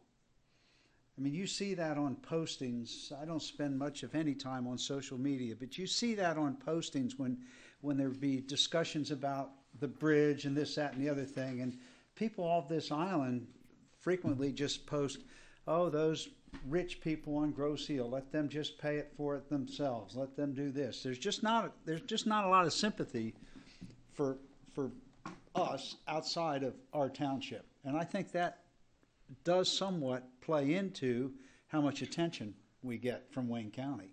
And to John's point, I mean, we're going to have to take this on ourselves. 2 mills. 2 mills is not going to send people in Grosse Ile into poverty. It was not an unreasonable expenditure request when we last requested it. We had a good plan out there as to how we were going to spend it. It wasn't going to fix everything, to John's point. It was going to allow us to play catch up on the worst conditioned roads and allow us to have money for maintenance going forward, to chip seal and to do other types of projects. I can't see anything less than 2 mills accomplishing much of anything going forward. In other words, when we come up with a proposal of what we're going to do, because we're in worse shape now than we were when we requested that in 2018. Significantly worse. Roads that could be chip sealed back then won't be able to be chip sealed now. We saw that today. when we were driving around. I think that somehow the residents of the island need to be educated, not that they aren't educated, but need to be educated to the situation with Wayne County's ownership of these roads and thinking that it's their problem, it's not our problem. Because Wayne County just says, we don't have the money to fix it, or you're not on our needs list. You don't have the priority. We spend all the money. We've just spent $15 million on your access bridge, your county bridge. That the idea that these are Wayne County's roads and they should be taken care of them, yes, that's true. But if you don't have the stick to force them to take care of them, you don't have anything. And it's going to be our responsibility. And I remember Ted years ago said, the condition of the infrastructure will affect your property values. And I'm of the opinion that it will. And I think we have to. I think we have to go forward with an in-depth analysis of what needs to be done just to come up to some minimum standards on these roads, a good estimate of what it's going to cost, and look at that proposal long term, and somehow get the residents of the island involved in this to the point that, hey, this is the only way that it's going to be done, unless you have a better option, unless you can tell us what we need to be doing differently. Because I look at that election of 2018, and we put a lot of effort into that. We And had materials too. yeah, Materials, we had educational mailings, we had public meetings, Public hearing? public hearings, and of course, the people at the public hearings, they asked pointed questions, and they were answered, but they were mainly left in a positive, with a positive attitude about what we were accomplished. Well, Ted also said, he said, you're going to have 1,000 people that are going to vote against anything on a ballot. He says, so, given that, but we were awful close. And I think it's just going to be a matter of educating. I mean, it's really going to be the choice of the voters. But I think for us to present a proposal that really isn't going to accomplish much of anything, because if we put forth a proposal, let's say a mill, just throw that out there. We're going to put a mill out there, and we're going to fix roads. I mean, because that's all they're going to hear. The electorate is going to hear they want a mill to fix roads, and we get a mill, and they say, well, you didn't fix that road, you didn't fix that road, you didn't do anything with this road. I don't really see much difference. I mean, we're not going to look good. I think we have to be honest with the electorate, and in my estimation, I can't see anything less than a 2 mil proposal going forward. Now, let's stay with that concept for a minute. So there's no magic number, but say 2 mils is not an overly burdensome amount for a taxpayer out here. And it might be for a particular taxpayer, but in general. But we all know that Melvindale went for 7 mils. Well, we know, I can tell you right now, you go for 7 mils, it's going down. So, to defeat. So most of the time, your negative votes that outweigh the positive votes, it's going to be about 60-40 or real close to that number. And that's where that's the range that you're in. So I'm wondering if, in recognizing everything that's been said is correct, but what if we really focus on a particular part of the island and say, we want to get that done? If it's Church Road. Now, that's not going to take care of the guy someplace else. We can't placate everybody. Our little piece of the pie is gonna be too small. I'm not saying this is the only right answer, but if we said to the electorate, Church Road's the worst, we need to fix that, that C shape by the golf course, that's the worst, we need to fix that, our cost accounting shows it's gonna cost us, whatever, 2 mils to do that, and we can't pave everybody's road. We can look at your stuff, we can try and maintain and patch, because that's important too. But that's what we have to work with, and we promise you, if you vote yes, we're gonna do it. And then We start. did that last time, John. Yeah, we We did. had the years and the. But I'm talking about, if you guys vote this in, we're gonna have this thing paved in a year. And that's where we're gonna pave it. Or throw up a couple of ballot proposals. I know you're worried sometimes in a ballot situation whether they vote yes for one and they vote for the less expensive one and the more expensive one, they don't vote for it. But if we go, and you're right, Phil, no disagreement there at all. But if you vote for a particular situation specifically, and we're not gonna fool around, this thing's gonna get paved, and that's what you're paying for. And everybody rides that road, Meridian Road, everybody rides that road, pretty much, they've had to lately. But, I'm not saying that's the answer, you could do some surveys and everything else, but if we do a lot of planning for different scenarios, and we have whatever the limited amount is, whether it's 2 mils, 3 mils, 1.5 mils, whatever it is, all that promises is just great, but the roads are gonna change by the time we get down to, the 3rd or 4th or 5th year. I think we ought to try and get one passed. However you do that, if somebody's got a real good idea about how to get one passed, let's get that passed and then get back on the roll going forwards and move the ball. That's my idea. Well, and to correct one thing that I said, to say that people on Grosse Ile can afford 2 mils, that's a blanket statement that probably should have some context. Generalization, that's all. That's a It's just a generalization, but just when we look at this community with all it has to offer, and the people that move here and live here because of what it has to offer, the golf courses, the boat clubs, the open space, everything associated with Grosse Ile, I'm saying when you put that in comparison with these terrible roads, it just doesn't equate. I'm very sensitive to a taxpayer that has a difficulty. The first year I was a treasurer, there were 2 ladies that came into my office and they were paying their tax bill and they were in tears, literally. And I used to come into the office, I had my office downtown, but I came in here on Fridays for the reason people were paying their bills on Fridays, and I wanted to say it was the first year I was here.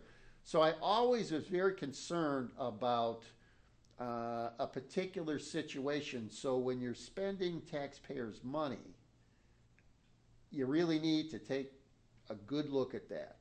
And there might be a pinching situation with some limited number of people. So as a general rule, for instance, Phil's statement, more than 50% of the people probably could afford 2 mils, especially recognizing something's going to fall off. Another millage is going to fall off. So that's the kind of thing that we need to be apparent and willing to look at. But at the same time, I think if we focused on something that's a specific, limited, we're going to deliver this now thing, and we got people in the habit of, well, these guys aren't fooling around. We voted for this one, they got it done, they paid for it, we'll vote for another one. And every year the paving goes up. So the bike path for years was stagnant. They had, I think, about $800,000 in the bike path money, and they never, that was a combination of several different types of bike path money, and they never built any bike paths, and the cost of the construction went up about 10 or 15% a year. So the net loss was they took that money and they cut the effectiveness of that money in half by doing nothing for, like, I think it was more than 10 years, might have been 12 years.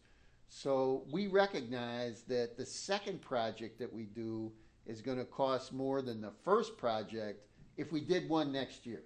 The second project's going to cost more, and to get everybody in a hopeful situation, I don't know that that's the best way to sell it to the electorate. I'm not sure. You almost have a promotion situation where I wonder if we shouldn't talk to a promoter. I mean, we're all trying to do this the right way and be considerate of the taxpayer and try and figure out balancing and everything else. I wonder if there's some guys that are really good at this, that are promoters, and we might have to pay them some money, and I would look to a lesser amount than a greater amount because I want this thing to go forwards. But are there some people that can move the ball better than we can move the ball because they understand how to approach the taxpayers better? I don't know what the answer is there. I really don't. And I wouldn't want to be throwing, say, $100,000 worth of paving money at some promoter. I don't need that because that guy's just he's gonna chew up our money we need for asphalt. But is there some medium in there in a reasonable small, very small amount that can get somebody that knows how to push this stuff? I don't know what the answer is. We've never talked about that. I just thought of it right now. One other thing we have to consider is, I mean, 2 mills in Melvindale and 2 mills in Grosse Ile generate different amounts of money. No question about it. So we have, Because we the have property the values. property values higher here. Yep.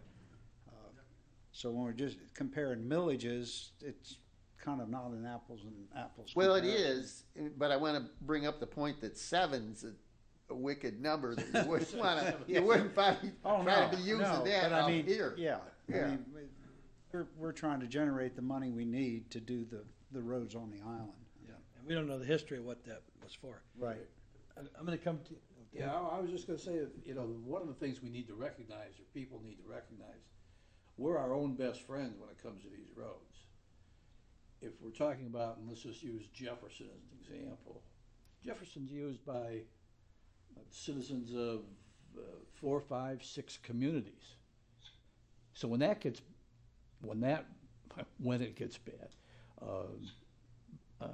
you've got the support of people from all of those communities. People from Allen Park don't drive over here generally. So whether they think we have good roads or bad roads, they're not going to be real upset one way or the other. Where we might be upset because we have to commute or where we have to drive to. So we're in this by ourselves for the most part. And the other thing, and I don't know if we can do it, but in terms of setting a millage, you know, we've got 2 issues. One, we've got the big projects, Meridian, East River, Church. Everybody knows about those. We also have pockets of work that needs to be done in the neighborhoods and in various places, you know, throughout the island. If that millage, and we'll just say 2 mil if we take 2 mil, and I don't know if we can do it, but internally allocate a 1/4 mil of that, or 1/2 mil of that, and split it over into like our little road millage account now, so that we'll have money that's at least internally dedicated to neighborhood repairs, and take what's left, or take the main portion of it, maybe it's 1.5 mil or 1.75 mil, and use that to tackle the big projects and not totally ignore the little pockets that are gonna satisfy neighborhoods. And you know what that would do? It would let you focus on a real bad section of road, a very small one in Sure. some neighborhood, whatever. So you'd have the money there to go at the pocket, and recognize we'll never have enough pocket money to go after all the pockets in the same year. No, but we can start knocking them off Knock them off. one at a time over So a Dave, year. your or two. idea is a good one, and the proposal we went to the voters with in 2018, if you want to reread it, we did just that. So- Oh. But it was for a 12-year program, but we asked for 2 mills, and we bonded right away. Right. And what we did, the first year we did is we did Church Road, but then we issued bonds. And we said for the next 10 years following, we're gonna pay off those bonds for these major roads, and that left $300,000 a year that we could spend for the next 10 years per year to do small projects, neighborhood projects, to do crack sealing, joint sealing, asphalt repairs. So that's a good notion that you had. Yeah. And that's what the challenge Jim laid out to us, is say, have some money available for annual road programs, small neighborhood. More than we have now left over after our, Right. treating the gravel roads and so forth. If we did a survey, this goes back to what happened when the bicycle path first started. The rec guys, a couple of them are no longer with us, so Otis Conway was one, and there were a couple others. And they wound up being the ones that located Mr. Rooney, who wound up being here for a long time as the rec guy. They were at a seminar, and they met Rooney, and that's the way everything developed, and he wound up getting down here. So there was a recreational survey that was done, and bicycling was the number one thing that showed up in the recreational survey back in about maybe 86, 88, something like that. So if we went to mass mailing, everybody on the island, taxpayers, we got the addresses, and we said, what are the 3 worst places on Grosse Ile? Now, you'd have to get some survey guys involved in that, because they start to shape the questions so the answers make more sense to you from a pattern standpoint. If you just try and do it yourself, you're going to get too many answers, and trying to put them together in a formed pattern, you're not going to see it. So if we sent out a survey, I'm just thinking right now, it might not be the right answer, but we got, so if we hired some guys to put together a survey, mailed it out to all the taxpayers, and for instance said, what are the 3 worst places on Grosse Ile that need paving specifically? And we have the question shaped by the people that are doing the survey. That's not going to cost you a lot of money. You can't run surveys at an election time in the millages stuff. You don't want to be doing it then. What if you got some answers that made some sense, and then based on that as being a selling point, you say, we went out for a survey, everybody had their shot, all taxpayers got to say what they wanted to, and here's what we came up with. Here's the 3 places, and if you pass this millage, those are going to be the first 3. And you can have a little bit broader plan, but these are going to be the first 3. And see if you can move the ball, because we can't move the ball. We have been very aware of the bad roads. We can't move the ball, and the county won't budge. So I don't know that that's the answer, but I don't think that's a bad idea either, because at least you get the participation from everybody. It's very inexpensive. Didn't think of that, so. We've ignored Les. Les, it's your turn to jump in here. Well, with the way the situation is with the phone and everything, I guess I'll hold my comments till next month. Well, we don't want you to hold back, that's for sure. All right, so I certainly want to give you a chance to speak up on this if you want to. You want to defer? Yeah, I'll defer till next month. What John and Phil are saying is, yeah, we got to work on this. But I'll defer till next month. Okay, I'll think about it. all right. So you jump in anytime you want. Dave, do you have any further comment No, this? no, I'm good. I'd like to ask Derek to jump in here if you want to say anything at this point. Yeah, I just got a couple of comments. In my experience, renewals pass, cost neutral proposals pass. When you start going into asking the taxpayer for a new millage that's going to increase their tax bill, that's when you see the approval rates go way down. My understanding is the past three proposals would have increased the millage rate for the taxpayer. All three of those failed, no matter how good of a proposal you put forward, how much homework you did, how much networking. When the person got into that voting booth and they said, is this going to increase my tax bill or not? When it's between them and their vote, they say to themselves, I don't want to see my tax bill go up. I'm voting no. And I think that's where you have the problem. If you can organize this millage, make the case for what you're going to work on, how you're going to do it, but design it from a standpoint that it doesn't increase the overall tax millage rate for the resident. You schedule it so that these drop off, this comes up, you bond it, you maybe defer payments, you figure that out with your bond counsel, and you schedule it that way. I've been through millage efforts, millage votes, and the number one question is, what is it going to do to my tax bill? And I tell you what, every time, if you can say it will not increase your overall tax rate you've grown accustomed to paying, those will pass more often than not. That is the number one thing in my opinion.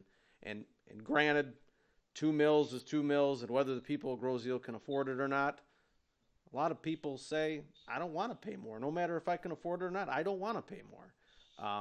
If you can answer that question as far as answering it from the standpoint of, no, it will not increase how much you've grown accustomed to paying, I think we'll have success.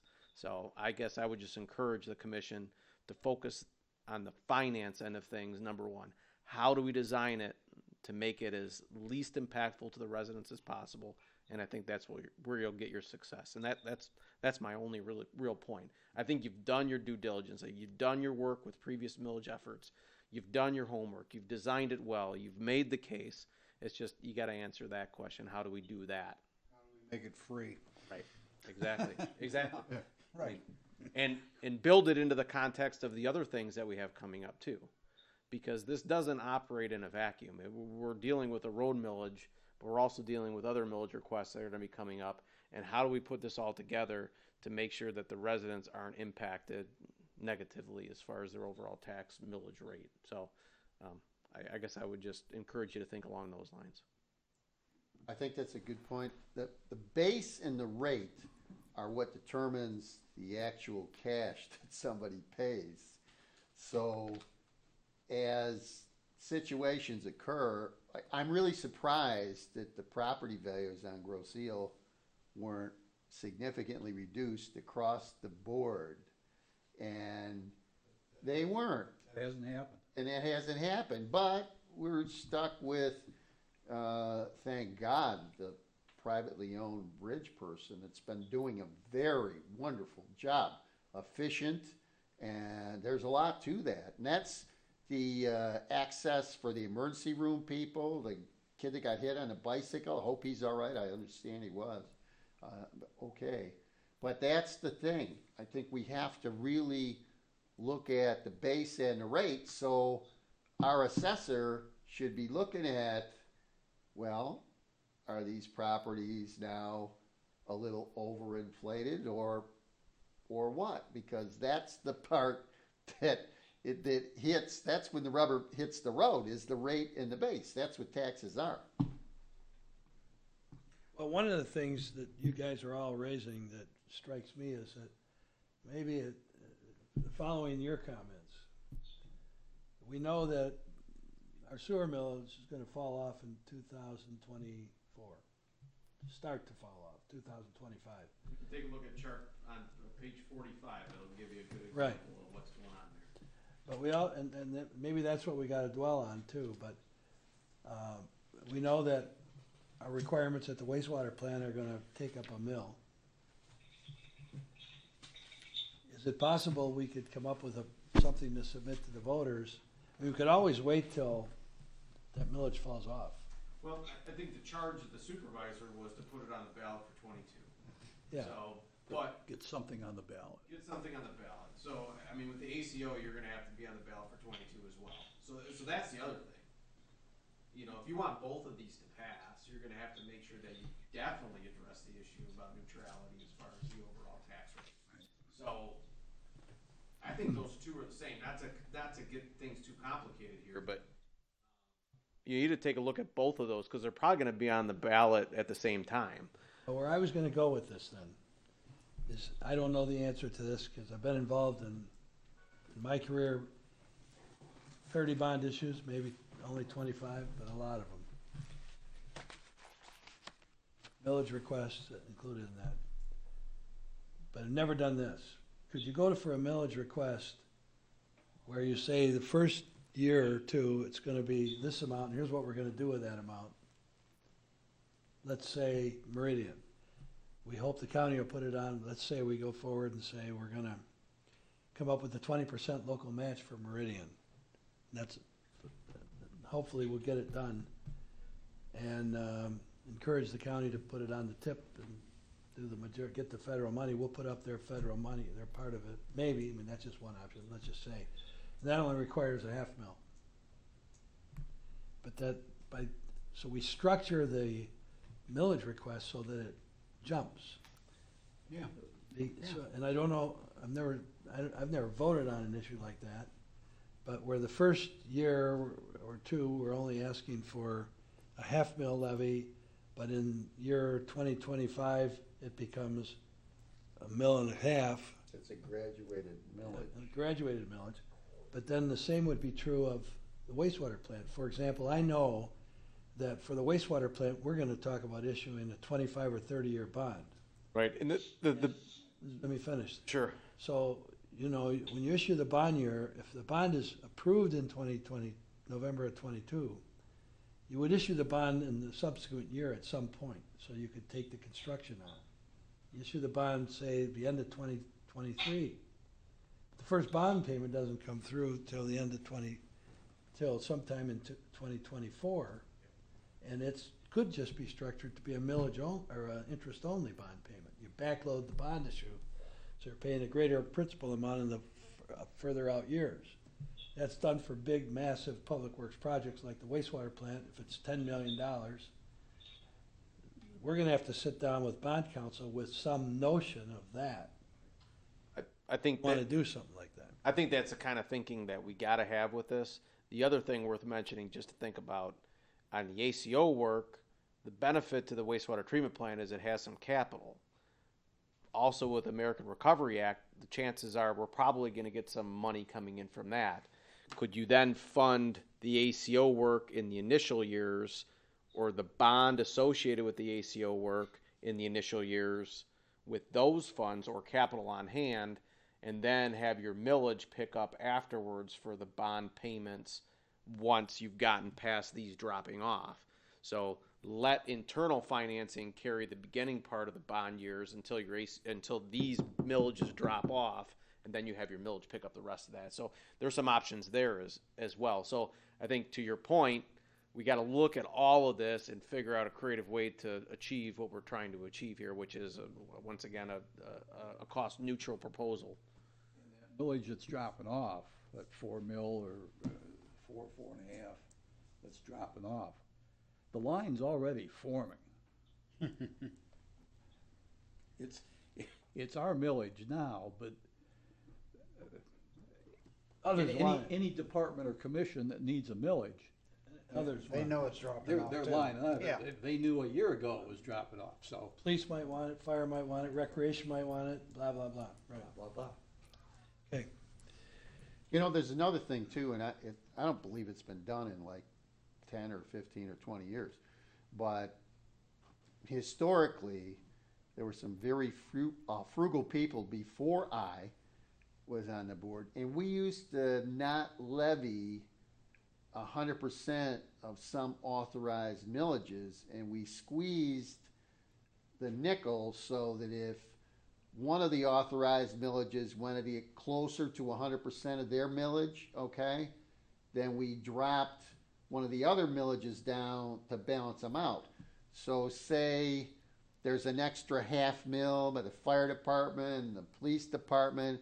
If those guys, they have the voter approved millage, but if you don't levy that millage, then you effectively shave that amount. Now, you're not trying to pinch anybody, but you look back at the budgets, what do you really need? Is there some fluff here? Then knock it off. One time, years ago, the police wanted some extra expenditure, and Pat Lyons was given the proposals, and I said, Pat, come on, you got to knock that 10 grand right out of the budget, because that's ridiculous. We can't do that. We shouldn't do that. And we're not going to do that. And he agreed. He says, I agree. He says, that was a wish list thing. We're taking it out. Now, I don't think that's happened in budget hearings. Budget hearings used to go this way. And it's good we're sitting here, Dave, face to face. But budget hearings used to go 2 departments a day, and that was it. And you'd sit and talk to those departments. So 7 board members are talking to those 2 departments for essentially 2 to 3 hours each. And we would stagger them over a month. Now the budget come up and they're done and signed, and it's all said and done, and you don't have all that interaction with the board. And that's been the way they've been doing it for what, 20 years probably. So I don't know that that's something that can't be revisited, because if you can shave some, let's say you can shave $500,000 off the fire department for whatever reason, and you can shave another $500,000 here, then you don't levy that, and then the taxpayers are educated that we're trying to keep the numbers down, because your net cost hopefully isn't going to be greater, or isn't going to be that much greater. And that hasn't been done in a long time. And I personally don't think you can do the budgets in one meeting. I don't think you can do it for all the departments. How many days did you have on all the township budgets? 4 days? It's a long process. It's a lot. Oh, no, I know it's a long process, because we used to set it up in February, and it would be all done, and it would be line by line, and we would have everything line by line. And it wasn't only numbers line by line, it was nomenclature. So you didn't have to look up the code for what that really means. And it was all line by line stuff, and it worked out pretty good. I did that for 8 years. And we went line by line this year on the. Yeah, the challenge, and I know what you're talking about. As a matter of fact, a long time ago, 2009, I think they actually reduced the fire department's millage levy some to be able to help out some with the overall budget and trying to keep the millage rates down for the residents. But, you know, if you're going to go to the residents and say in this ballot initiative that it's going to be this, you better be darn sure that you are obligated to keep that overall millage rate township-wide down, which without any kind of legislative mandate to do that, it becomes discretionary. So you got to be real careful about making that statement in your ballot initiative. I don't think you can. Well, and that's the problem. I think you can make that statement, And but that's the way you operate should be an educational explanation that the people should know about. You can put that in a survey. We're not going to levy 100% of each millage until we look at the ballot. But you can't tie all that stuff into one. It won't be approved by the county clerk's office, I don't think. All right, well, we've had a very good discussion to kick things off. Les, are you still quiet? I am still here listening to you guys. All right, so a lot of ideas been thrown out. I would say this, I just had another thought. We need to make a contact with Mr. Stevenson again at the local newspaper and tell him, share with him what we're about to embark on, and let him make a note in the article that the public's invited to come in. I like the idea of the survey, but if we could get some people to start coming to this, to participate in the discussion, it'll help broaden the word that we want to get out of why we're doing it. And so I think that's important too. So let's not ignore the media. I know that Pam Fritchie called me a couple months ago, what are you doing about the roads? And she said, people are interested, so, we talked briefly about Meridian, so. All right, so, are we done for tonight with the road issue? Where do we go from here? What did you want to address at the next meeting then? Did you want to move to step number 2 or step number 3? Just moving forward, what are your thoughts? Well, I don't have an immediate answer tonight. I think, Okay. what is the next step? Does anybody, I think we have to start listing the roads that we want to improve. I mean, maybe we could pull it off of the 2018 proposal, because not much has changed from that. No, Did you want to worse. Did you want to maybe try to schedule a field trip? I know you and I had talked about that. I know it's difficult, but we maybe can procure a van or something from REC or. Well, let me ask this, the commission. In the past, when we've done that, we're not all in the same vehicle. So when we drive the roads, not being in the same vehicle, whatever Phil and I might discuss versus what Dave and John might discuss, not the same discussion. I don't think you see it good enough in a vehicle. I think you should ride the bicycles. I ride a motorcycle on these roads. I think that's really the way you see it, because Ride a you sit- bicycle on them, you'll know. Yeah, ride a bicycle, ride a bicycle on those roads, and you're gonna know. That's the way to do it. There's certain roads I just do not go on. So the last, I'm gonna involve you in this part of it. I was thinking that what we need to do is have each commissioner be responsible. They've got this packet. They can see what we put forward as in 2018, 2015. They ought to minimum drive all those roads. Everybody ought to. And we could put together consensus here of what the priorities should be. But rather than waste our time in a field trip, I mean, I know the condition of all the roads because I drive them all the time just to look around the island and see what we ought to be concerned about. I know Phil does that. John says he does Not that. bicycle and You do that, motorcycle. Dave. Lenny's on the fire department. We can talk to Lenny. Laura, I think she's been working out of town, so we'll have to ask her. And Les, you can get around, right, and drive the roads? Yeah, And he knows as much as anything about what's going on in even knows the details on street signs and stuff like that. And the difference between wheels And when they're walking. stolen. The difference between wheels and walking, with the wheels, you really feel the bumps. With the walking, you can see the bump, but with the wheels, like a bicycle wheel, you'll really feel the bumps and you'll shock your hands. It's like a very reinforcing technique to really look at the roads. Take a bicycle up and down Church Well, I Road take from the Meridian to If East I River. take the bike, I'm only going on the smooth roads. You know, one thing we I know where one I'm thing not we could going. talk about to go for the next meeting, we could take the two proposals, the 2015 and the 2018, and use those as a discussion to come up with. Not much has changed on the roads except they've gotten worse. What if we kind of reverse engineer this thing? So we say, how much money would we have at like 2 mills? And we're just using that as a number tonight for discussion purposes. And then where are the 3 worst roads?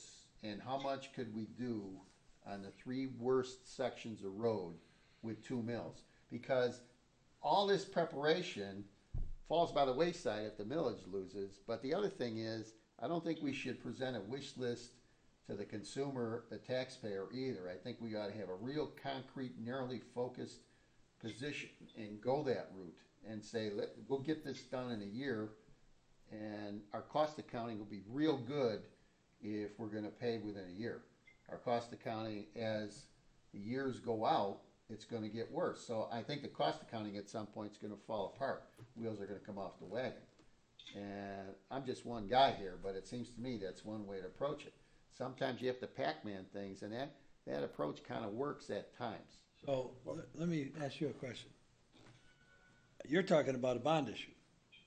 Instead of going for a millage, go for a bond issue and say, here's what we're, That's what we did the last time. well, it isn't what we did. We asked for a millage, and within that millage, we were gonna do a bond We were issue. gonna do a bond issue to A get short- more a upfront short money. sale. Yeah. You could go forward with a bond issue and spread the cost not over 15 years. You couldn't do it, for roads, you can't finance them over 15 years. Municipality can't. It's gotta be less than the life expectancy. The bond term can't be greater than the life expectancy of the improvement. I'm really thinking about a millage. I'm really thinking about a millage as opposed to. Well, I'm a really bond thinking about issue, a then you millage. have a millage to retire the debt. Well, I know, You but also I'm- just said you wanna do all these roads up front. I wanna do as much as I can with 2 mills. So everybody knows In what period of time? But we immediately.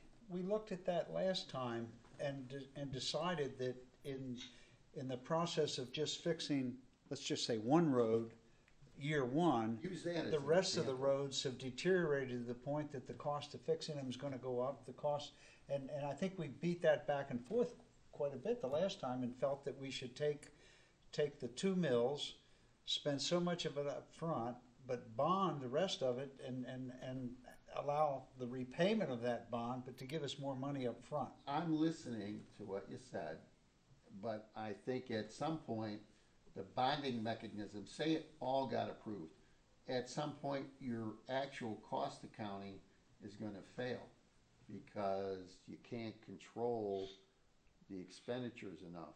So the shorter the period, I think the more accurate you are. Absolutely.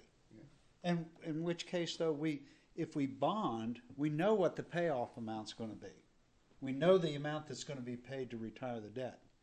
But we front-loaded the money we have that allows us to allocate the repairs at a more known cost of the repair and the paving of the road. I mean, just in Bill's statement here, we've gone from 700,000 to 850,000 in no time at all. I'm wondering what is the easier acceptable point concept for the taxpayer? I don't know what it is. I mean, that's why I think I'm back in a survey situation. Maybe we really need to do that first. I guess let me ask, is anybody opposed to, or find any fault with the 2018 proposal? I mean, I think it looks pretty good. I They think were that- both pretty good. I mean, the All 2008 three of them were pretty good. 2018 proposal was a combination. It was a millage that funded some work up front through a bond. I mean, Right. I've heard universally that that plan was pretty good. I mean, the only thing that's really changed is maybe the conditions of the roads. And I go back to Bill's comments about what has changed. And the cost has increased. Yeah. So I mean, maybe the cost has increased and the roads have The changed. concept's the same. Right, the concept is the same. The desire, the need is the same. To If you do take- some big stuff up front, have some money left over to do some local roads. I mean, I don't think you, in my opinion, need to recreate the wheel with coming up with a different proposal. If you think 2018 worked out well, just modify it to condition and cost. So, So the question is, how do we make it seem like it's free? right, that is, to me, the question. You Yeah. have to determine how you have to figure out how to finance it and make that financing of it free to the residents. I wonder what the procedure is for vacating additional millage that was approved and maybe not necessary anymore. In other words, say the millage runs for another 3 years, can you exhaust a millage earlier and allow the taxpayers to do that? I don't know what the answer is. Do you have any millages that you could vacate?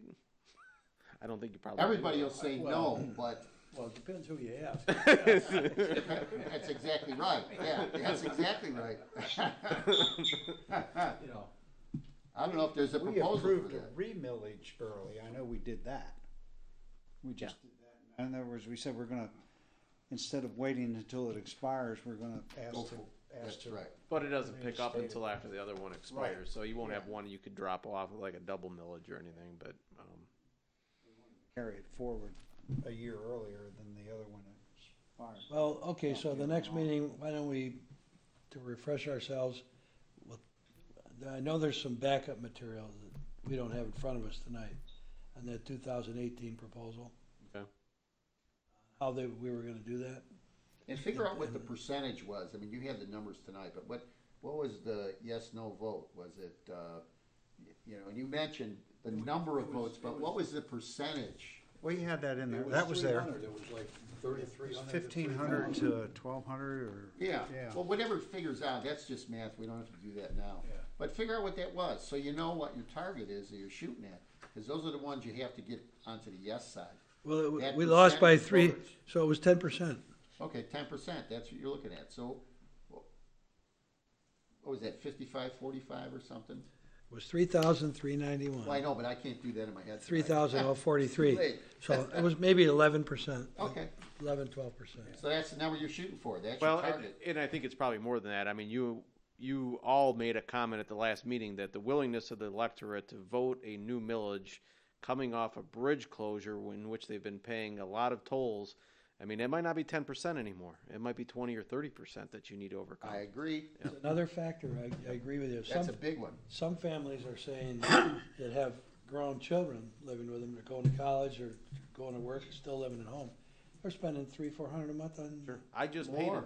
paid a road tax. More. I'm not paying for another road tax. Is Some what- are what paying you're over gonna get. $1,000 a month, the bridge pass. How's that possible? At Multiple- four multiple bucks a cars, trip. Multiple cars. I talked to a guy the other day when the bridge swung open, and he said, well, this is my third trip today. Well, So, here's what's possible. I don't know. If somebody goes to work, Well, $12 a day or $20 a day doesn't get you to 1,000. I have a real significant, that's Phil, for 6 people in the family, yeah, I've got a very significant 1,000. belief, Yeah, but 300 is. yeah, 300 I can see. Phil, I've got a very significant belief that there are people that are spending that much money. And it's not a guess on my part, not a guess.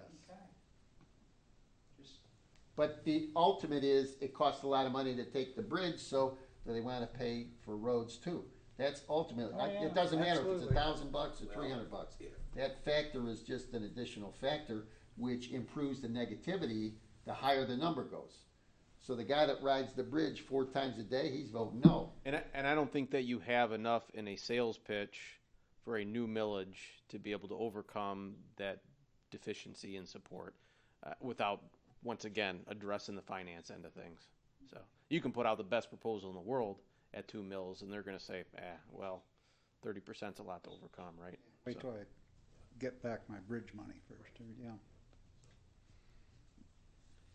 Okay, well, we've had a good discussion tonight on that. I think we'll call an end to it, and we'll bring forth an analysis of what we proposed in 2018 with the background information on how we calculated, made the calculations, and we'll go from there. Okay, that'll be the next discussion, because we got plenty of time. We got several months. Oh, yeah. So we'll move on to other topics. The chairman's report, the only thing I have is, I had this article from Time Magazine, had Derek copy it, the very end of your packet. And the gist of the article, it says, the pandemic creates a trash epidemic. Well, it not only talks about the trash, but a few factors, I'm quoting from Time Magazine.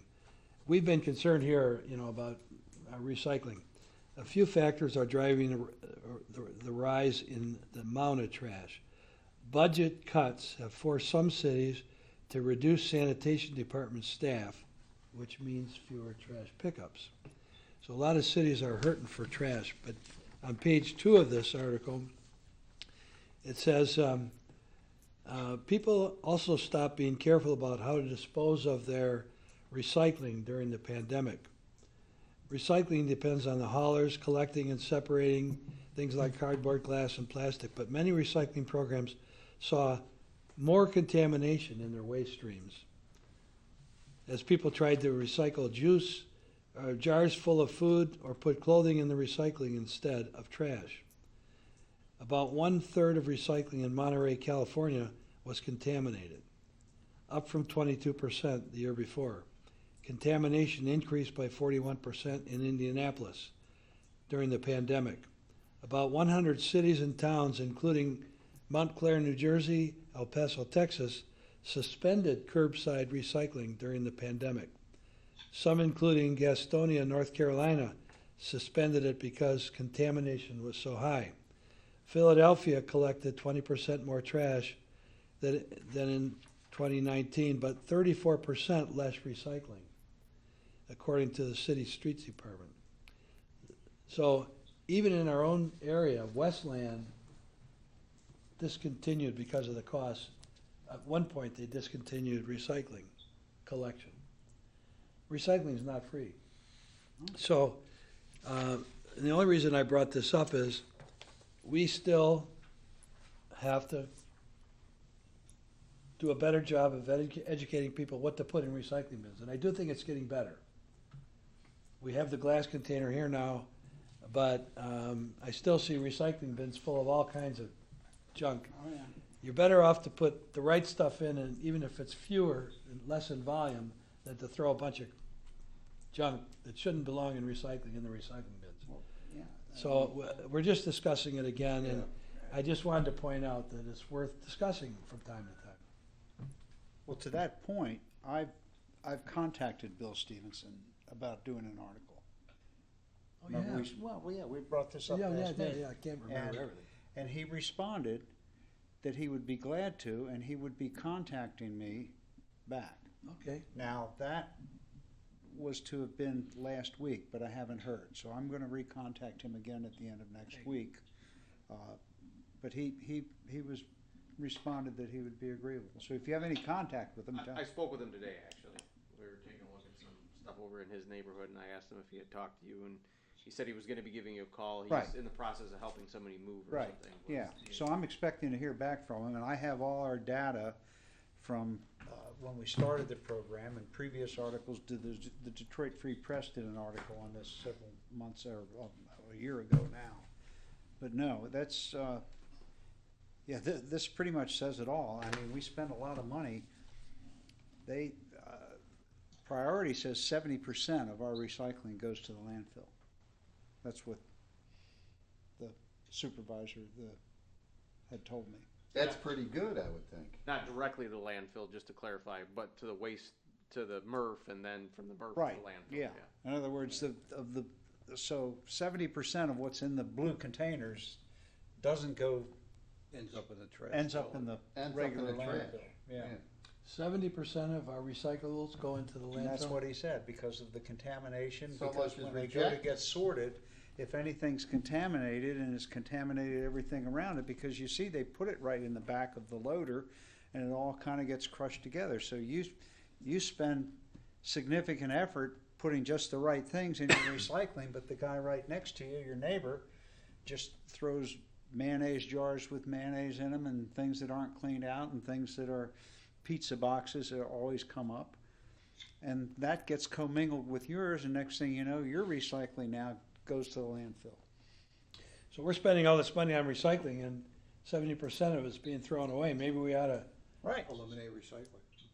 Maybe we ought to Well, stop recycling. we discussed this when we were talking did. with priority initially, Yes. whether we went up and whether we should have the dedicated bins for recycling where it says paper, cans, bottles, or whatever, and then that people that want to recycle will do that, and what is done will be handled properly, and the rest of them just throw the stuff away. I mean, it's, to me, there's a sense of, you feel like you're doing something for the environment or the planet or whatever by recycling, but you're not unless you do it right, unless you do it correctly. You have to work at it. What about, is it possible to do it right? Or is this just a dream? No, it is. There are people that do it right. It can be done It can be done right.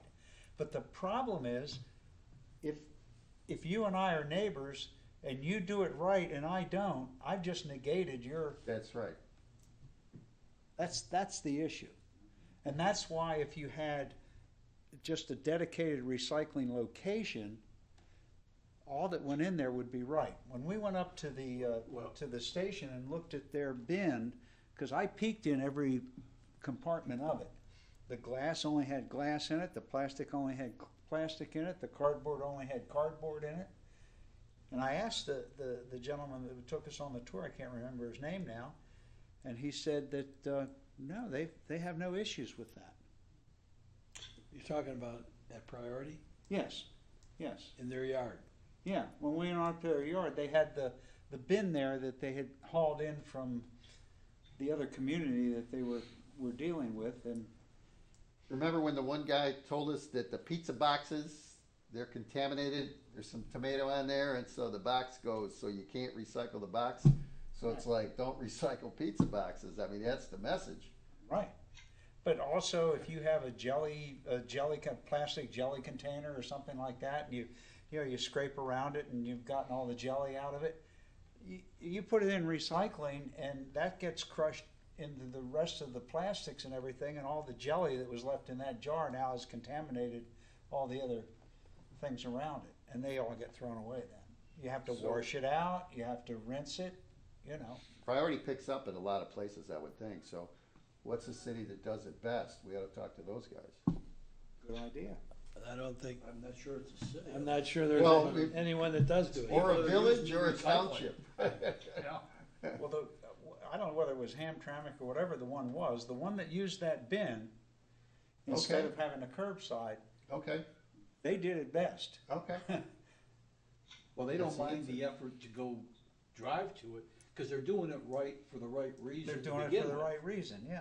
Yeah. Yeah, and that's the whole thing. I mean, my thought on it is that recycling isn't easy. You have to work at it. Right.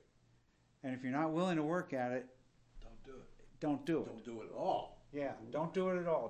Don't act like you're being a good neighbor or whatever, and putting everything out there, and only to contaminate the people that are doing it right. So Derek, remember I wanted to do a mailer.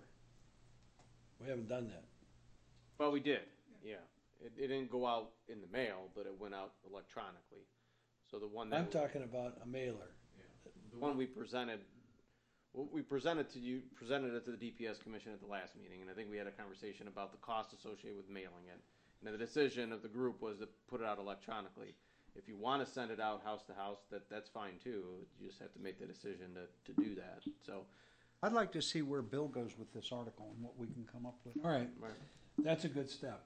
And the other thing that, when I was in Farmington Hills, I know that one thing that was very effective is when we first got into recycling, which is a long time ago in my history, we hired a retired employee of the township who had a real strong bonding personality with children. And she went to all the elementary schools and the junior high. Those kids came home and told their parents, "You're not doing it right." Right. And we only have 2 elementary schools, so we could go make a presentation to the kids. Yep. You'd be surprised, those little children. Go ahead, Les. I'd like to butt in a little bit, but didn't we discuss last month or the month before that we're thinking about mailing out a flyer with the water bills? We discussed it, but we didn't do it. Well, you all received a copy of the flyer, and everybody agreed that the content was good, and we had talked about mailing it or sending it out electronically, and it did go out electronically that week.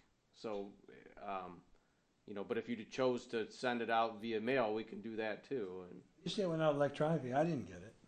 are you on Facebook? Are you on Grosse No, Hill I'm not. Connect? Are you on the internet? Are you on the website? No, my wife is though, but I do the recycling. So I mean, it's a good point. That maybe not everybody got it if it went out electronically. So.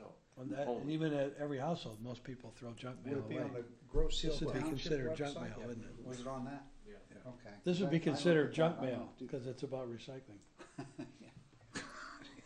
Well, and that was kind of the point was, are you sending out a notice about recycling, and now you just wasted all that paper sending out the notice about recycling. So, I mean, that was Well, kind of what somebody. I like the newspaper article, see where it gets us. Okay.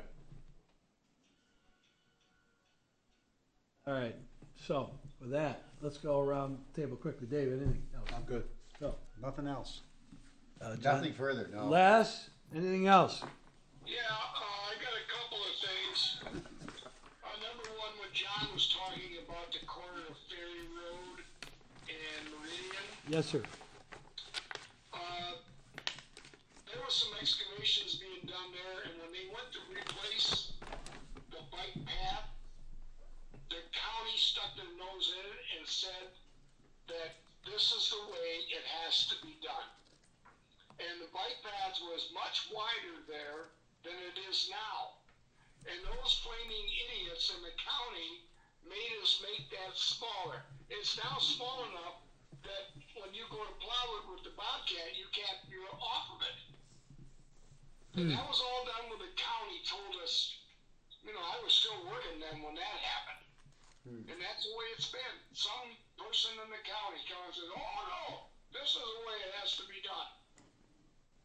So, and then the other thing, I was wondering, I haven't heard anything about the bridge. What bridge? I'm wondering if we're gonna talk a little bit about the Green Bridge. Oh, the 14th, Les. The 16th. Or the 16th? 14th, 14th. The press release said the 14th. I had spoken with the contractor.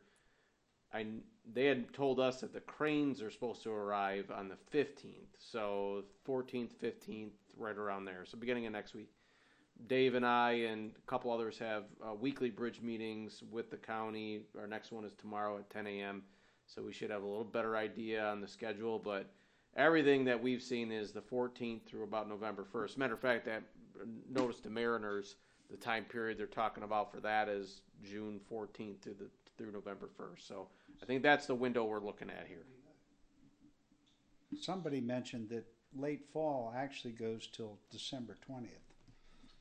Yeah, well, There's a lot of people that Right. think with construction that schedules. in October means October 1st. Right. So And with construction schedules, all of you, I'm sure, are aware, from being on the DPS commission, it's very hard to nail down exact dates. Sorry, Les, go ahead. Let me say this. I ended up talking to the project engineer on this job. He asked me all kinds of questions about the river. I've been here for 82 years, so I kind of know what goes on with that river. Been kind of a river rat myself, been out on it for many, many years. He was under the impression that river freezes over. And I told him no. That Trenton Channel never freezes over. You're always going to have flow ice coming down, but the flow ice is not going to be coming down until January? February, probably. March? So, I had a good talk with the guy, and I want to talk to him again now that all this lies have been told and now we got the permit stuff. So, We actually have a pre-con on Thursday from 3 to 4. So I'll have some more information after that as well. So, you're kind of hard to hear because I said we have a. with my cell phone, it's all garbly and breaking up and everything. So I hope you guys heard me good and clear. We did. That's the only other thing I've got to say.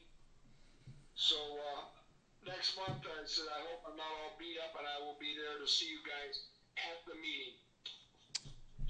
Well, thank you for participating electronically. Well, thank you. All right, with that, we'll entertain. Derek, you don't have anything else. Make a motion to adjourn. Support? Support. All in favor? Adjourn the meeting. Aye. Aye. Meeting's adjourned. Thank you. Thank you. Good discussion.